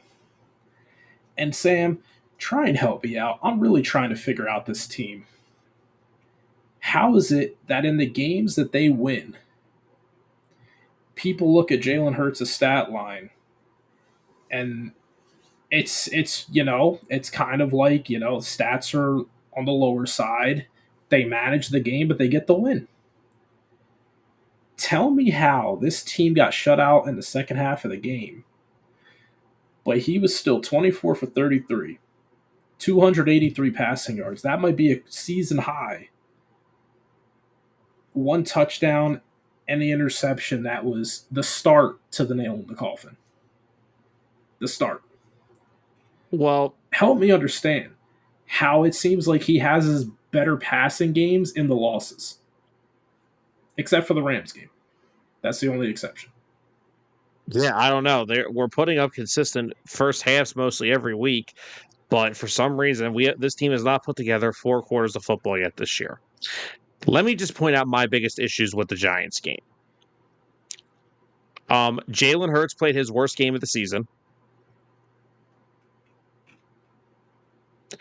Because here's the problem where we are at with this. I'm not saying he's been bad all year, but the problem that we have with this now, especially with me, is I have to still be critical when you don't play well. He did not play well in that Giants game. That Devontae Smith throw, that's got to be made. Okay, so let me ask you, Sam. That was one throw. I get it was huge. I was just as disappointed as you were. It had to be completed. The Jahan Dotson one, what the hell was that? I don't know what that. There's because what player? It looks like Brian Johnson all over again. The pit. No, it doesn't. No, it doesn't. They were Yes, better under Brian Johnson.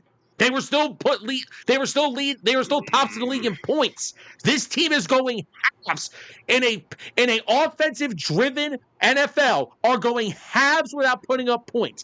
I have not blamed. Hold on. I have not blamed this quarterback one time yet this year. I have not thought anything was his fault. That on Thursday, those two plays. Because here's the problem with the Dotson play. There's two problems with it. He stared Dotson down the entire play. And once again, what have I always said about him? The one little issue in his game still, he doesn't read the field well on every play. On that play, the safety crept up into the box. All he had to do was wait one more second, and he had the time. And 11 is going to streak right down the middle of the end zone with his defender at his back. There's no one there to help. It's a walk-in touchdown. And after all this crap that we're hearing, there is something wrong with those two. You think? There's no more hiding it. There is a problem between Jalen Hurts and A.J. Brown. Something is up. I don't know what it is, but something is up.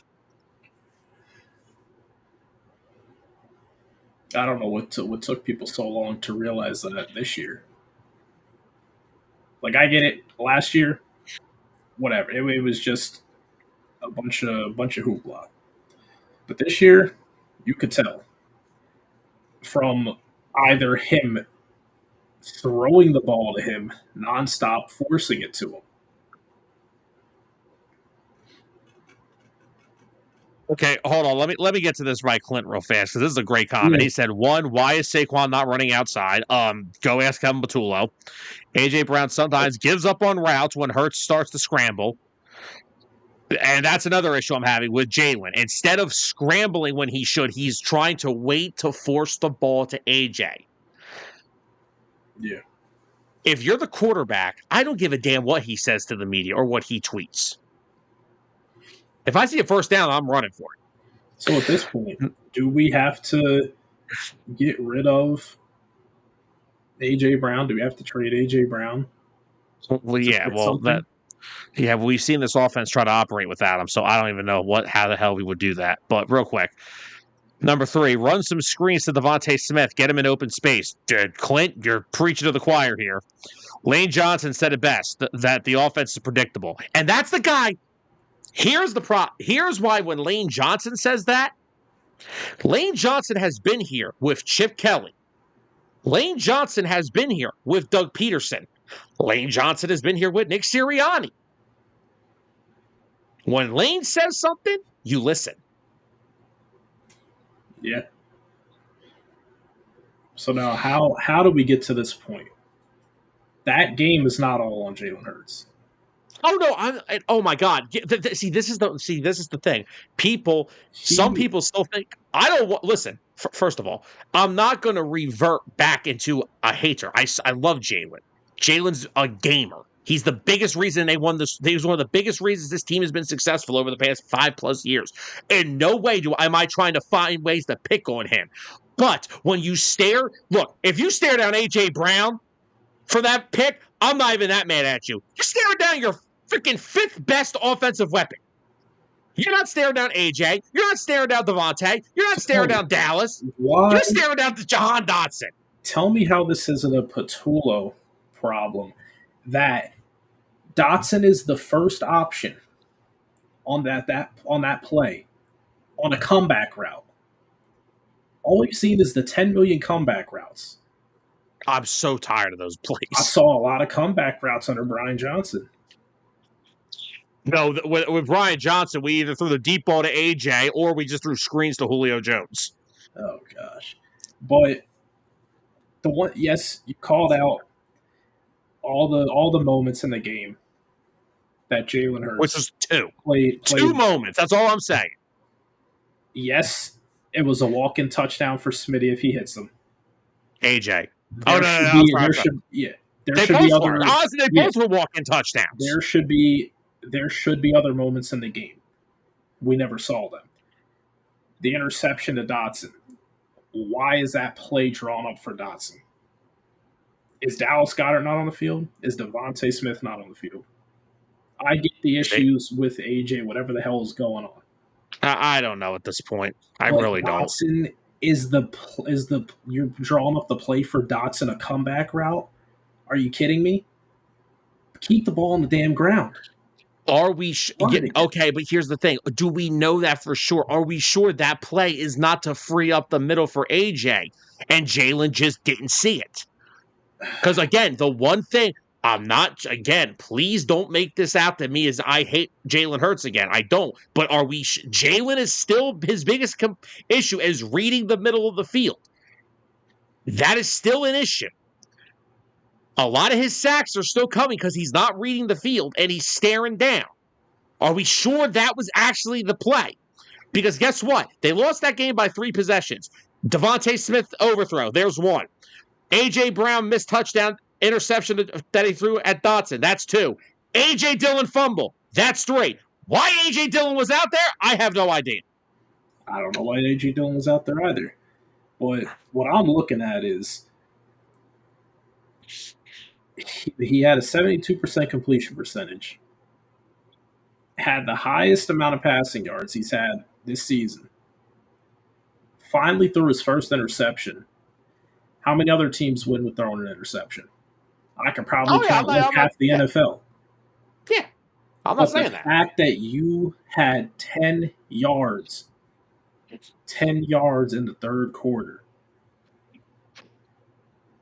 all we probably needed was maybe just a field goal in the third quarter. And it might have gave some breathing room to the defense. They ran Saquon Barkley to the outside the first 2 plays of the game. He had 35 yards. Yeah, then the rest of the game was all up the middle 3 yards, 4 yards. And again, the play calling is awful. We're at that point. Yes. The play calling is bland. It's predictable. There's nothing good about it.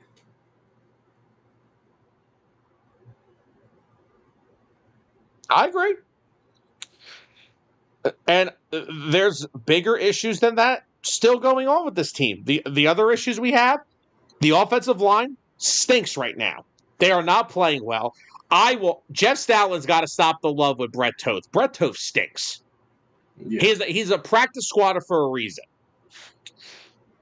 And I'm sorry, for the first time since Tampa Bay last year, that defense looked like punks on Thursday. They looked like punks. They got pushed around the entire day. And guess what? If that's how they're going to play, there is no emotion on that defense anymore. And guess what? I'm considering something. I'm considering going to the Baltimore Ravens practice squad and bringing somebody back. Because all the leadership, all the attitude on that defense is either on another team or retired. Because I will tell you something right now. This Zadarius Smith retirement that was announced today is a little fishy to me.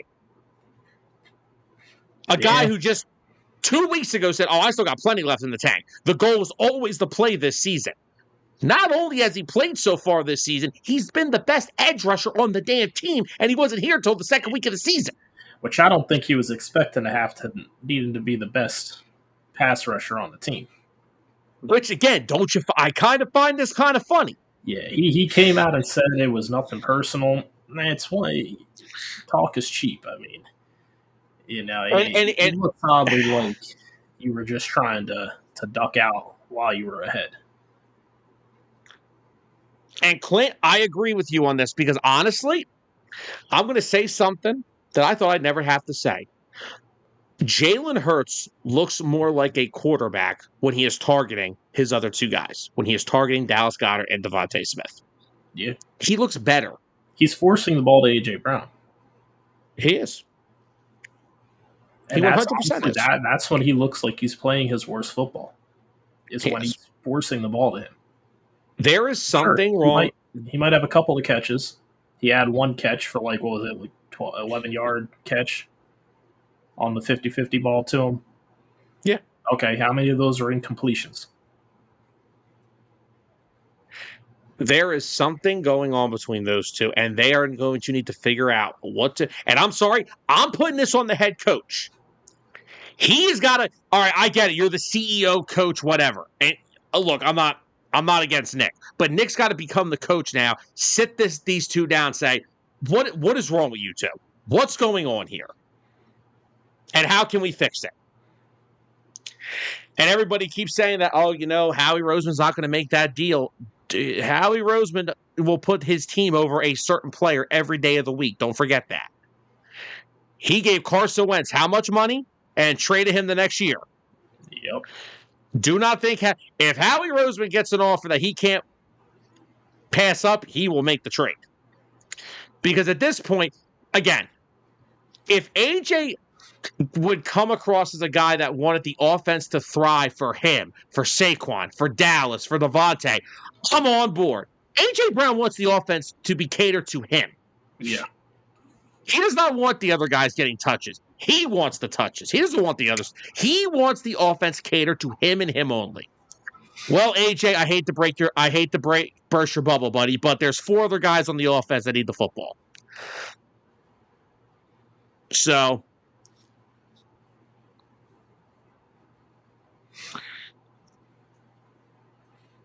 also, Ward and Bonito have been linked to the Eagles. I like Ward being linked. Bitonio, that's tough because why? How are you going to get both? Bitonio is a borderline almost every year Pro Bowler. Okay. What's the problem? What are we giving up to get both of them? Tyler, Landon Dickerson's literally walking on like one leg. I get that. But to get both of them, what do we have to give up? That's fine. Bitonio's 34 years old, Tyler. He's not in his prime. He's an older guard. He's older. He can still play. And I'm sorry, Clint, do we not remember AJ's post after the Super Bowl? He wasn't satisfied after winning the damn thing. Yep.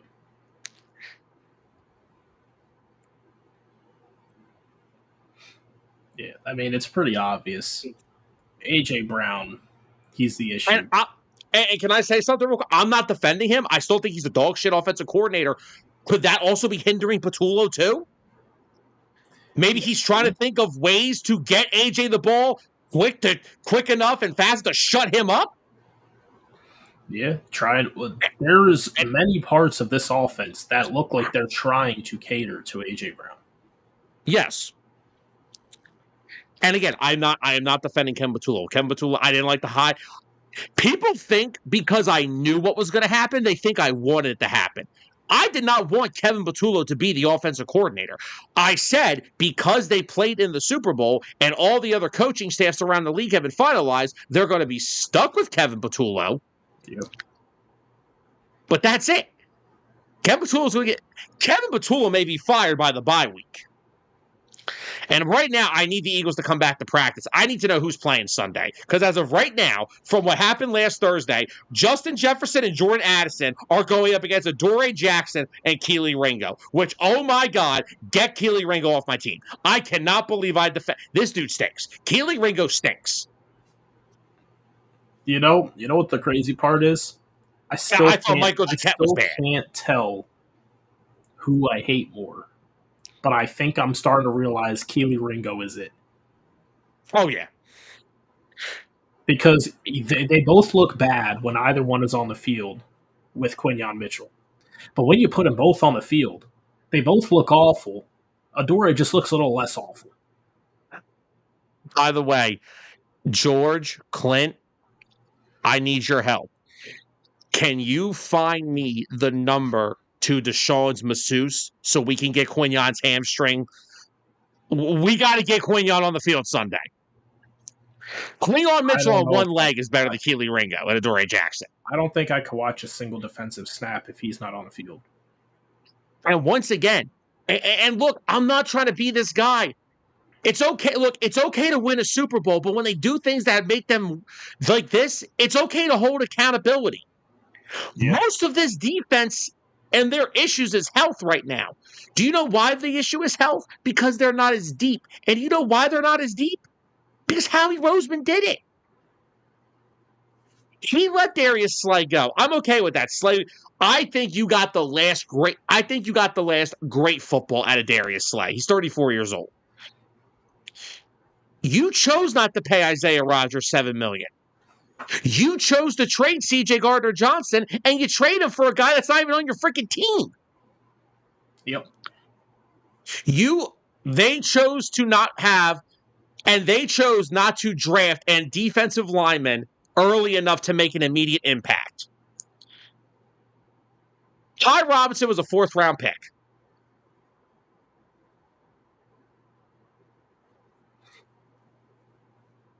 They did not draft a single replacement for or sign a Josh Sweat or Milton Williams replacement. They went into the year with no depth at the edge rusher position. They decided to sign a guy in Josh Uche who had 0 sacks last year. Yeah. So, look, Howie Roseman has still got this team set up for long-term success. They still have a bunch of players. They've got Jahad Campbell. They have Andrew Makuba, who, by the way, Andrew Makuba needs to learn how to freaking cover. And this is why I'm talking about bringing back. You could take CJ still. He's on the practice squad. He's on the active roster. I would have brought CJ back yesterday because Makuba is not playing well right now. And I feel like you're putting a ton of pressure on the kid. Because clearly, we saw just from the stupid crap he does after a play. Sidney Brown can't play on a football field. He's too stupid. We'd be the most penalized defense. Well, with Jalen Carter, we're already approaching that, so I can't have them both on the field together. When he plays. C.J. Gardner-Johnson needs to be brought back. You need to go bring back somebody who brings something. All right, if he's a pain in the ass in the locker room, okay, but the players around him love him. And this defense has no leadership. If Brandon Graham was on this team, what happened on week 1 with Jalen Carter, would that have happened? Nope. Absolutely not. If Darius Slay was here, would that have happened? Absolutely not. Heck, even if CJ was here, if CJ probably would have done it himself. But they need to do something. The defense needs a boost right now. We have no edge rushers. Nolan's not back for at least 3 weeks. The linebackers are playing okay, even though Zach Bond and Jahad Campbell played like crap on Thursday. They both were really bad. Scatterbo ran all over this team. Jordan Davis and Moro Jomo are bona fide useless unless Jalen Carter's on the field. That's another thing. They need to address the defensive tackle spot next to Jalen Carter. Stop with the rotational crap. Find someone that can play next to this guy. Yeah. I mean, Jordan Davis, I still love him against the run. Passing, he's just a body. Has he been good against the run? I feel like without Jalen Carter, we're giving up like 10 yards a carry almost. Yeah, I mean, he's not a nose tackle. When they're both on the field, they both defend the run very well. When you have Jordan Davis on the field, it's like Maro Jomo's not that great against the run. He's average. At best, he's average. But obviously, this is why Jalen Carter is the generational talent, because anyone next to him looks better. Damn it, Clint. Oh, Clint, I think they are going to push for Denzel Ward because we cannot continue to run Quinyon Mitchell out there with Keely Ringo and Adoree Jackson. Like, I get you wanting Antonio as well. I'd be fine with that as well, if they could get them both. The major need is Ward. And the other, yes, because and again, there's another reason that because he also chose you couldn't pay you love 6-round compensatory draft picks that much that you couldn't bring back Mekhi Becton for 2 years. Because guess what? Do you know why the offensive line was great last year? Because if Becton got hurt or Dickerson got hurt, having Tyler Steen coming off your bench was the equivalent of Lou Williams coming off an NBA bench. A starter who will drop 20. Am I wrong? And Not wrong. oh my God, some idiot on Eagles Twitter had the audacity to put Tyler Steen as the biggest problem on the Eagles offensive line. The 4 Pro Bowlers isn't the other issue. Cam Jurgens looks like crap right now. Yeah, he hasn't been. Now again, Lane's got a banged up shoulder. He's had it all year. Dickerson's got like 16 injuries. Jurgens, we know he had back surgery after the Super Bowl, so maybe that's still hampering him. Mailata's been fine, but he's had too many pre-snap penalties. I don't know what's going on. But they have got to fix this. And if they come out on Sunday, first of all, Quingon Mitchell and Jalen Carter need to be on the field. If they're not, that's going to be a long day on Sunday. Yeah. I don't even give them a chance of winning if they're not playing. And if Jalen Carter's playing, with that Vikings offensive line in the state they're in, they should have guaranteed 5-6 sacks. Oh, yeah. But that is the biggest issues with this team right now. Kevin Patullo's play calling, freaking A.J. Brown and Jalen Hurts. And here's the problem with that. It's not just something off the field. It's affecting the entire offense and the entire team. That's the other problem. It's affecting the whole team. So, and Clint also said he wants Ward off the Browns because he deserves better. I will gladly take Denzel Ward on the Eagles. Yeah. But that's where we are with the Eagles right now. I'm annoyed because this team is trying to figure stuff out as they're living off old glory. Well, guys, it's 2025 now. Wake up. Start acting like the team that won the damn thing last year. So, guess we're just going to sit back and see what happens on Sunday.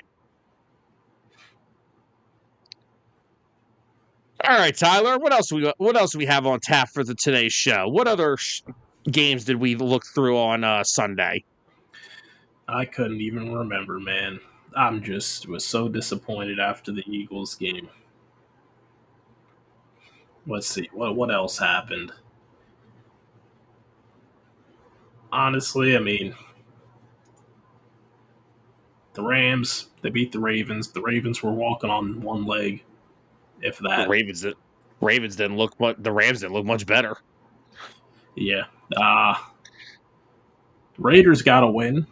And correct me if I'm wrong, Titans fired their coach. Yep, Callahan is out as Titans head coach. Yep. So Mike McCoy will be take too long. Mike McCoy will be the interim coach, just in case anybody was wondering. Okay. The Indianapolis Cardinals game, that was very intriguing. And no, it ain't Colts. Fire your DC. What are you doing? Oh, man.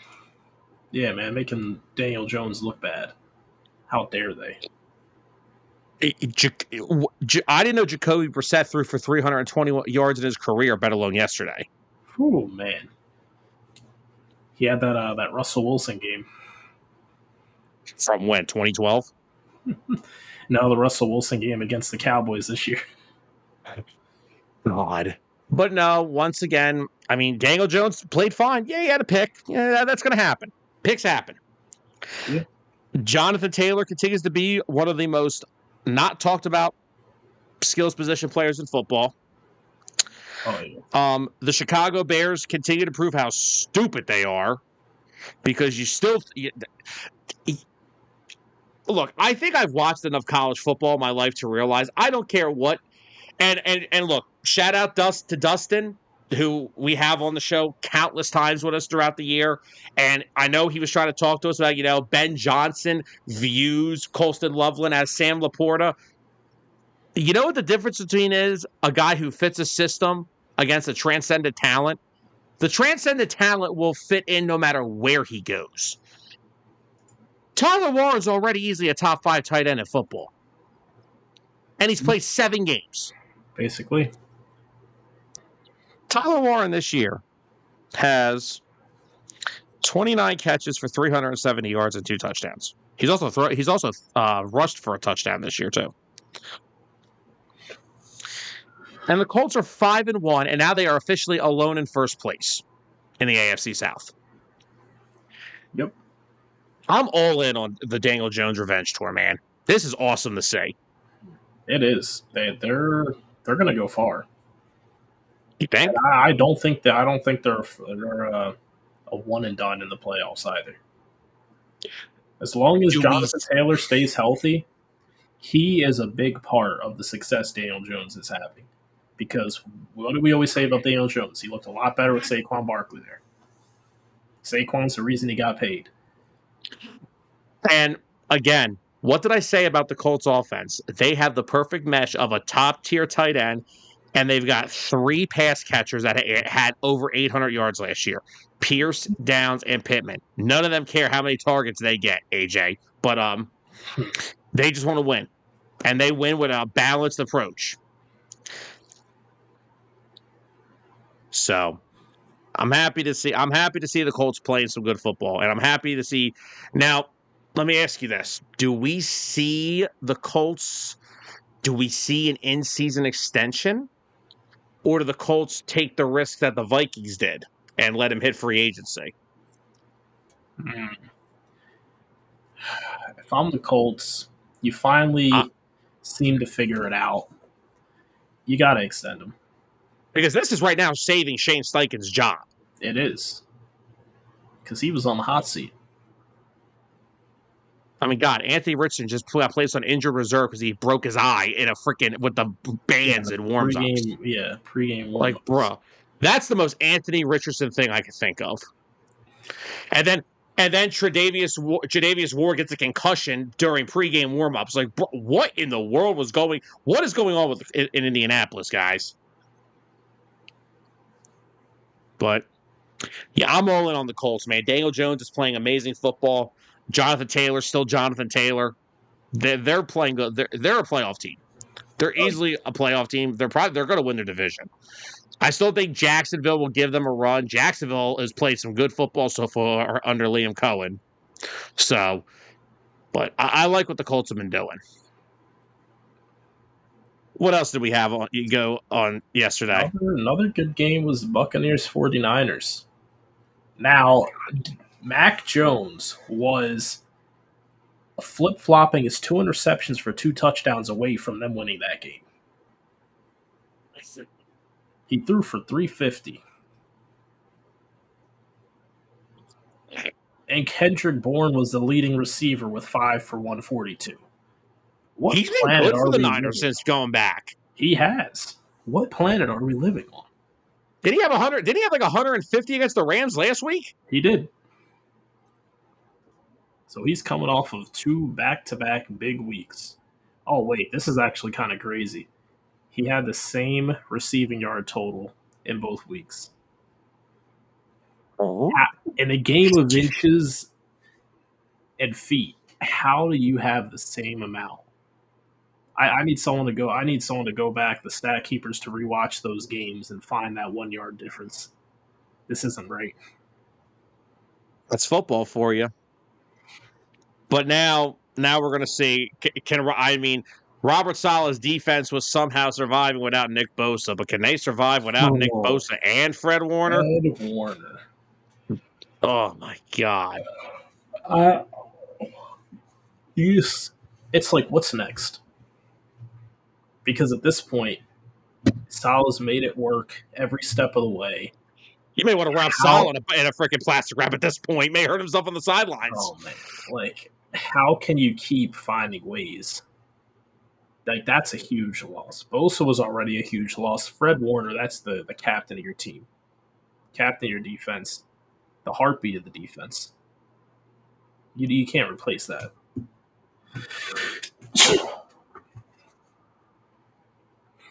I mean, is there any trade options that you could look at? What do they want for Nakobe? No, I'm not doing that. No, we're probably going to lose him anyways. Try and get something for him. Maybe. I don't know.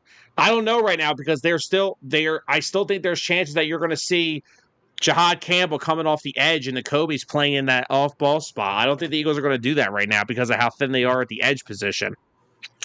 Yeah, you're right. They might have to start rushing them. I think the Saints would, at 1-5, you think they would do a veteran, a solid, and get him on a better team? You think Demario Davis would be an option? Possibly, yeah. Yo, Clint, that's not funny. Oh my That's gosh. really, What that's kind of not funny. rituals are they doing, man, to keep CMC healthy? Oh, no. So the medical staff no longer treats the 50. They only treat 1 out of 53 players. The other 52, they're like, you're fine. But my biggest takeaway in that whole game,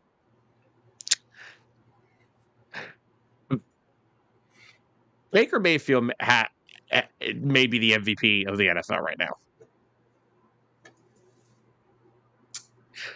It's hard to bet against that. This guy has no Chris Godwin again, no Mike Evans, no McMillan, no Bucky Irving, and now Ibuka's hurt. This guy's literally throwing, and guess who caught a touchdown? Tez Johnson, Oregon's finest. Yep. This guy is literally winning.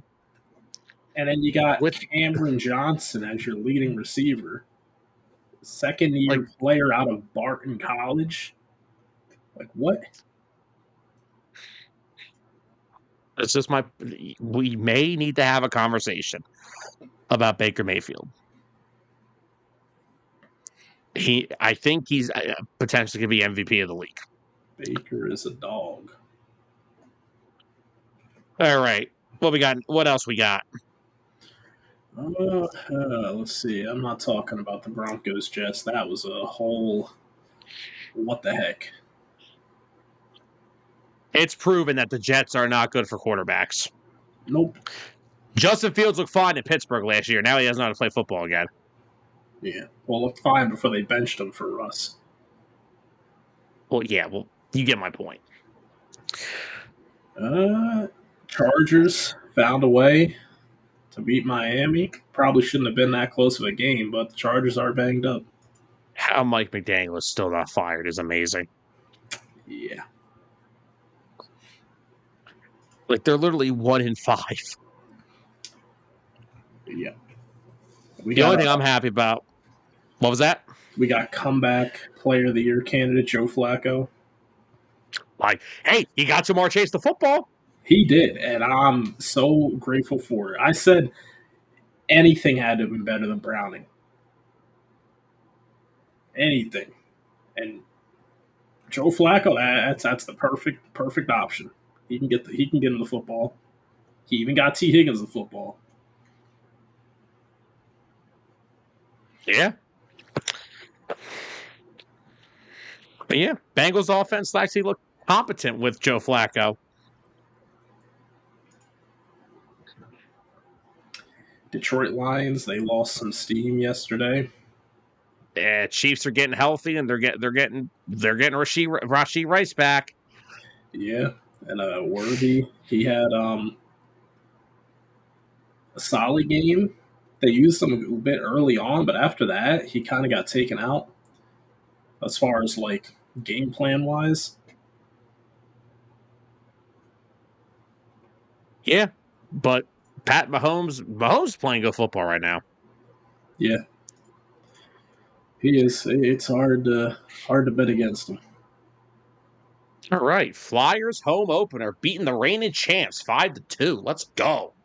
Wow. Stanley Cup, baby. Let's go. No chance for winning a Stanley Cup, but it's okay. I don't know what game we can talk about. Okay. Carolina versus Dallas. Oh, my God. That Cowboys defense is so bad. Oh, man. Because, dude, Dak is playing some good football, too. He did. He didn't turn it over. They can't stop anybody, though. Including Rico Dowdle. Rico freaking Dowdle. Oh, my gosh.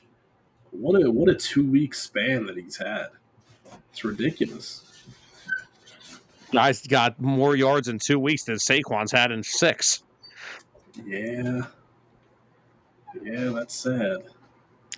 That Cowboys defense is Matt Eberflus should be fired. Like, they are so bad. Like, look at this. Dak Prescott, 25 of 34, 200 and was that 61 yards, 3 touchdowns. On the year, he's averaging 270 yards a game, 13 touchdowns to 3 interceptions, 71.6 completion percentage, and a 104.6 passer rating. Like, what is going on? And this is without CeeDee Lamb. Yeah, without CD. This is insane. This is absolutely insane. Yeah, for once, it's not. It's not all Dak. Can't believe we'd ever say that. Steelers, 4-1. They're playing some solid football. They are. And Aaron Rodgers looks. I said Aaron Rodgers had more left in the tank, and everyone wanted to clown it, and everyone wanted to say no, make all the jokes. I told you last year, he did a hell of a job for being on the New York Jets. And you're seeing, Yeah, right. Get him an actual team. Sorry, Jets fans, I don't even consider your team an actual team anymore. Also, while we're on that game, Darnell Washington is ruining our bet. Darnell Washington had 62 yards this week. Man, Darnell Washington needs to get out of here. But all right, so Jonnu Smith, 18 yards, and Pat Freiermuth, 11. All right, so just to keep up with the bet, Jonnu Smith has 89 yards on the year. Pat Freiermuth has 76. Ooh, okay, let's go. It's one catch away. Dude, this is ridiculous how close this is and going into week 6. Man. Another thing from that Steelers game, Cleveland throwing the ball 52 times with Gabriel. Are we okay? Yeah, against that pass rush. Are we okay? 52 times? Surprisingly, didn't throw an interception. Kind of he got sacked. Yeah, he got sacked 6 times. Yeah, they got him. Harold Fannin, decent game. 7 for 81. I told you Harold Fannin was going to be a problem. It's been a little inconsistent this year, but, going from Joe Flacco to Dylan Gabriel, it's build some chemistry. All right. What else we got? I'm trying to find, okay. Seahawks, 20-12. They dominated the Jaguars. Don't let that scoreboard fool you. They did, yeah. Sam Darnold looks like an elite quarterback. And did you see the Seahawks defense yesterday? Yes. They came to life. Listen to this. 3.1 yards per carry to the Jags, 7 sacks, 33 pressures, 16 quarterback hits. Clint, I still don't think Stefanski's the biggest problem. Actually, no, fire him. Fire him, because then I can hire him as my OC. He can't be worse than Kevin Patullo. Yeah. But Seahawks a playoff team to you? Oh, yeah, they are. Let's see. In terms of their division, I mean, the Rams the last few weeks have really lost some steam. I was viewing the Rams as the strongest team in the NFC. Not anymore, though. Me too. So in terms of their division, the 49ers, they have way too many injuries to really compete. And there's probably going to be more. When these things start to happen, it just spirals. The Cardinals, they're the Cardinals. They're going to finish last in their division. But it's between Seattle mainly. I think Seattle's the most complete team in the NFC West right now. I think the Rams are good, but they are not Rams' consistent. defense isn't good. And that's where the big problem is, their defense.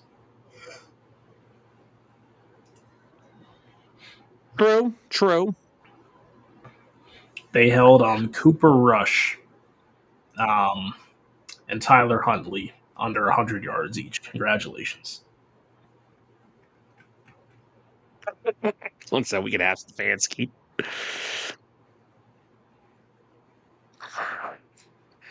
But yeah, I'm set on the Seahawks. I love what they're doing. McDonald's doing a great job with the defense. Sam Darnold's playing a good quarterback. I'm sold. JSN looks like the third best receiver in football right now. This is ridiculous. 8 catches for 162 yards and a touchdown. Who's the first and second? Chase and Jefferson. Yeah, Jefferson's been pretty damn consistent this year. Chase? Okay, it ain't hit. But I get what you mean. Dude. I know. JSN's got 696 yards. He's averaging 116 yards a game. Wow. Dude's unreal right now.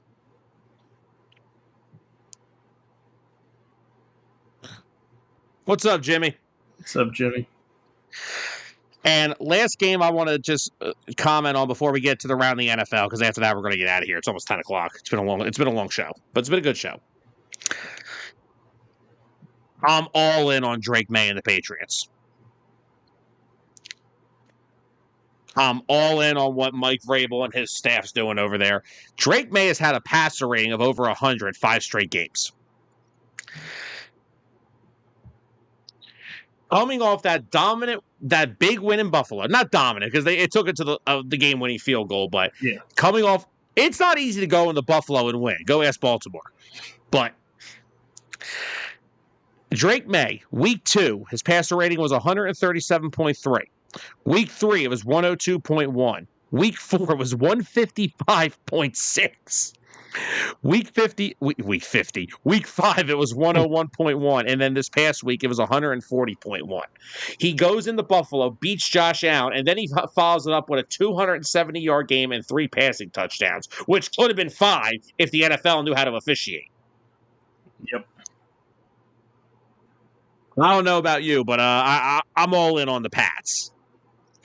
Yeah, the Pats, especially holding that win against the Bills. I mean, they might have a claim to the division this year. It's going to be a battle, but it's only a battle between them. Oh, Clint, that's just wrong. That's just wrong. First defensive play, JSN beats him for 61 yards. Oh, that's just wrong. But yeah, no. And honestly, with the Patriots, their whole offseason is looking good. Will Campbell looks like a stud tackle already as a rookie. Stephon Diggs being a good old citizen over there in New England, not complaining, playing pretty solid so far. Let me think. Milton Williams has like 3 sacks. Harold Landry has like 5 sacks. Carlton Davis is playing pretty good as a coverage guy. Robert Spillane's tackling everything that moves. They're playing some good football, and their offensive line's held up pretty solid. The Patriot, I'm all in on Drake May. Drake May's leading the NFL, I believe, in completion percentage. I'm sold, man. So once again, congratulations to Bears fans. You waited for the wrong UNC quarterback. You wanted Mitch. You should have got Drake. It's big year difference between there. Who cares? Let me have some fun with this. But all right, you ready to get around the NFL and get out of here? Let's do it. All right, let's roll through this real quick. All right, week 7, we start off on Thursday Night Football. Steelers at Bengals. Steelers are a -5.5. Who's home? What's that? Who's home? Cincy. You know what? Give me Cincinnati because what's his name? Tomlin had to open his mouth today and said it doesn't make sense that the Browns traded Joe Flacco to the Bengals. Hold on, buddy. If you think the Browns' offensive line had a problem with the Steelers, what the hell do you think the freaking Bengals are going to do? Million slants. Give me the Steelers. You're delusional. Oh, Jamar Chase against Jalen Ramsey. Oh, what a matchup. Oh. What a matchup that's going to be. All right. Well, we once again have an international game in London. Jaguars are the home team hosting the Rams. Rams are minus 2.5. Rams without Puka, give me the Jags. Yeah, I'm going with the Jags too. Jags play some good football so far. I know they lost to Seattle, but before that, they were playing good football. Yeah, they were. All right. Now let's start off with our 1 o'clock games. Eagles on the road in Minnesota. Eagles minus 1.5. Can I wait for an injury report before I answer this question? I'm going with the Vikings because this football team has gotten. I have no confidence on that they can just go in the Minnesota. Right now, I'm covering Keely Ringo against Justin Jefferson. If Quignon's not playing, I'm counting it as a loss immediately. Even if Jalen Carter's out there, if we don't have Quignon, don't matter. They will not stop the pass. So then you got to still account for Hawkinson, Addison, Thielen. Hawkinson, I think, can be quelled by our linebackers, but the rest of the wide receivers, I don't know who's covering them. We ain't covering nobody. Cooper DeJean's going to have to cover 3 guys at once. The one thing is I'm not afraid of the Vikings' run game. Jordan Mason just hasn't been that good, and their offensive line is very banged up. He's lost the football a few times this year already. So I think they're going to force them to pass more. Maybe we can get some plays. Maybe at least one pick. Hopefully a forced fumble or two. If Quignon plays, I'm taking the Eagles. If he's out, Vikings are going to win. Well, if Jalen Carter's playing, Carson Wentz's life is going to be a living HE double hockey sticks. I'm hinging the win on Quignon. Me too. I'm still going Minnesota as of right now. Next up, the return to Tennessee for Mike Vrabel.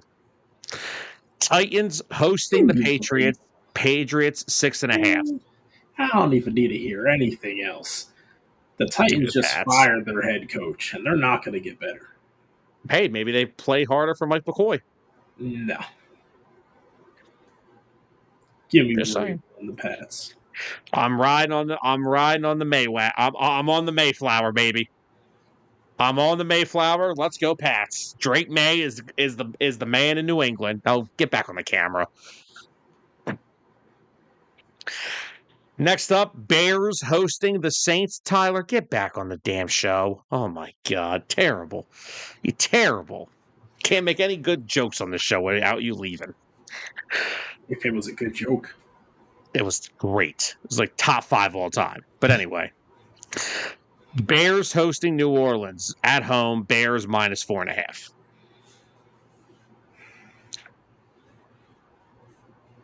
How are they looking right now? They're up 13-7 on the Commanders. Give me the Bears. Give me the Bears just because the Saints stink. Even though I will say Spencer Rattler has not looked god-awful this year. It's the best they got. All right. Next up, the battle of who will be the Eagles' new offensive coordinator. Kevin Stefanski and the Browns at home against Mike McDaniel and the Dolphins. Browns are minus 2.5 at home. Because they both stink. The Dolphins might be the only team that can ever be classified as worse than the Browns. The Dolphins are the only team that could beat the Browns and probably one of the only other teams that could lose to the Browns. Give me the Browns. Yeah, I'll go with the Browns. I'm out on the Dolphins, man. Oh my God, it gets worse. Jets at home against Carolina. Carolina minus 1.5. Give me the Panthers. Rico Dowdle's going to have another $150. He will. Dude's going to lead the league in rushing off of 3 games. Next up, Chiefs hosting the Raiders. Chiefs minus 12.5. Give me the Chiefs. This week sucks. Honestly. There's no good games. There's no good games to talk about yet. Broncos hosting the Giants. Broncos minus 6.5. Give me the Broncos. Yeah, give me the Their Broncos. defense is a little bit better. They're not going to fold to the Giants. All right. It gets a little. Oh my God, we have another Monday night doubleheader. Jesus Christmas. The second game is at 10 o'clock. Oh my God, give me a break. Yeah, we'll probably be finishing this up. All right. But before we get there, Chargers at home hosting the Colts. Chargers are minus 1.5. I can't bet against the Colts. I can't. Neither can I. Colts are playing good football, man. I'm riding with the Colts. Next up, Washington at Dallas. Commanders are minus 2.5 on the road. Washington and Dallas. Dallas's defense can't stop anybody, but their offense has been putting up good numbers.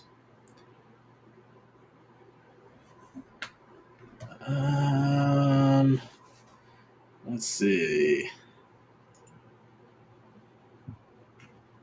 Give me the Commanders. I'll go with Dallas. CD may be back this week. I'm rolling with Dallas. All right. Cardinals hosting the Packers. Packers are minus 6.5 on the road. Give me the Packers, and this is the week that Jonathan Gannon gets fired. There you go. I agree. Give me the Packers. Jonathan Gannon. Yep. Thanks, Jonathan. We appreciate you so much, buddy. We don't win or lose a Super Bowl without you. And then we got Sunday Night Football. 49ers at home against the Falcons. Niners are minus 3.5. Give me the Falcons. Yeah, I want to say Niners, but the Falcons, if they're playing they're playing pretty well against a good Bills team right now. So, yeah. Honestly, yeah, I'm going to go with the Falcons. The Niners defense, they're just so banged up. And now we move on to this crappy Monday night doubleheader, even though the first game's actually really good. Lions at home against the Bucks. Lions are minus 4.5 at home. I know the Lions are coming off a loss. I know they play well at home. I'm riding with what I said earlier. I think Baker Mayfield could be the MVP of the league this year. I'm all in. Give me the Bucks. How beat up they are. Oh, what a throw by Penix. Like, I'm all for it, but how beat up they are. Give a damn. Oh, man. They're 5-1 beat with all these injuries.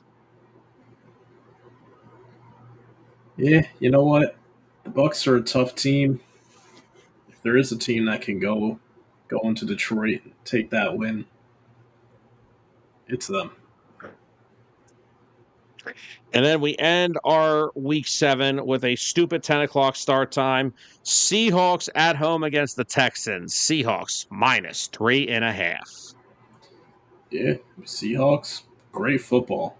Both sides of the ball. Texans have not looked half of what anybody expected them to this year. Not sold on them. Give me Seattle. If you thought what the Seahawks did to the Jags O-line was bad, wait till you see what happens to the Texans. Yeah. Oh, well. All right, fam. We're going to get up on out of here for the night. Late show, running on, 2 hours and 38 minutes. Awesome show once again. Want to thank everybody for tuning in tonight. Anthony, Clint, Georgie, Steven, Mikey, all you guys that were chiming in the chat tonight. Really appreciate all the love, all the support, all the great conversation. We are going to get up on out of here tonight, guys. We hope you enjoyed tonight's episode and have a safe week. If you are in the Northeast area, we hope you all stay safe during this nor'easter that went through the area since yesterday. So we hope everybody is safe and everybody is okay. So have a great rest of your week, guys, and we will see you guys next time. For Tyler Adams, I'm Sam Nelson. Good night, everybody.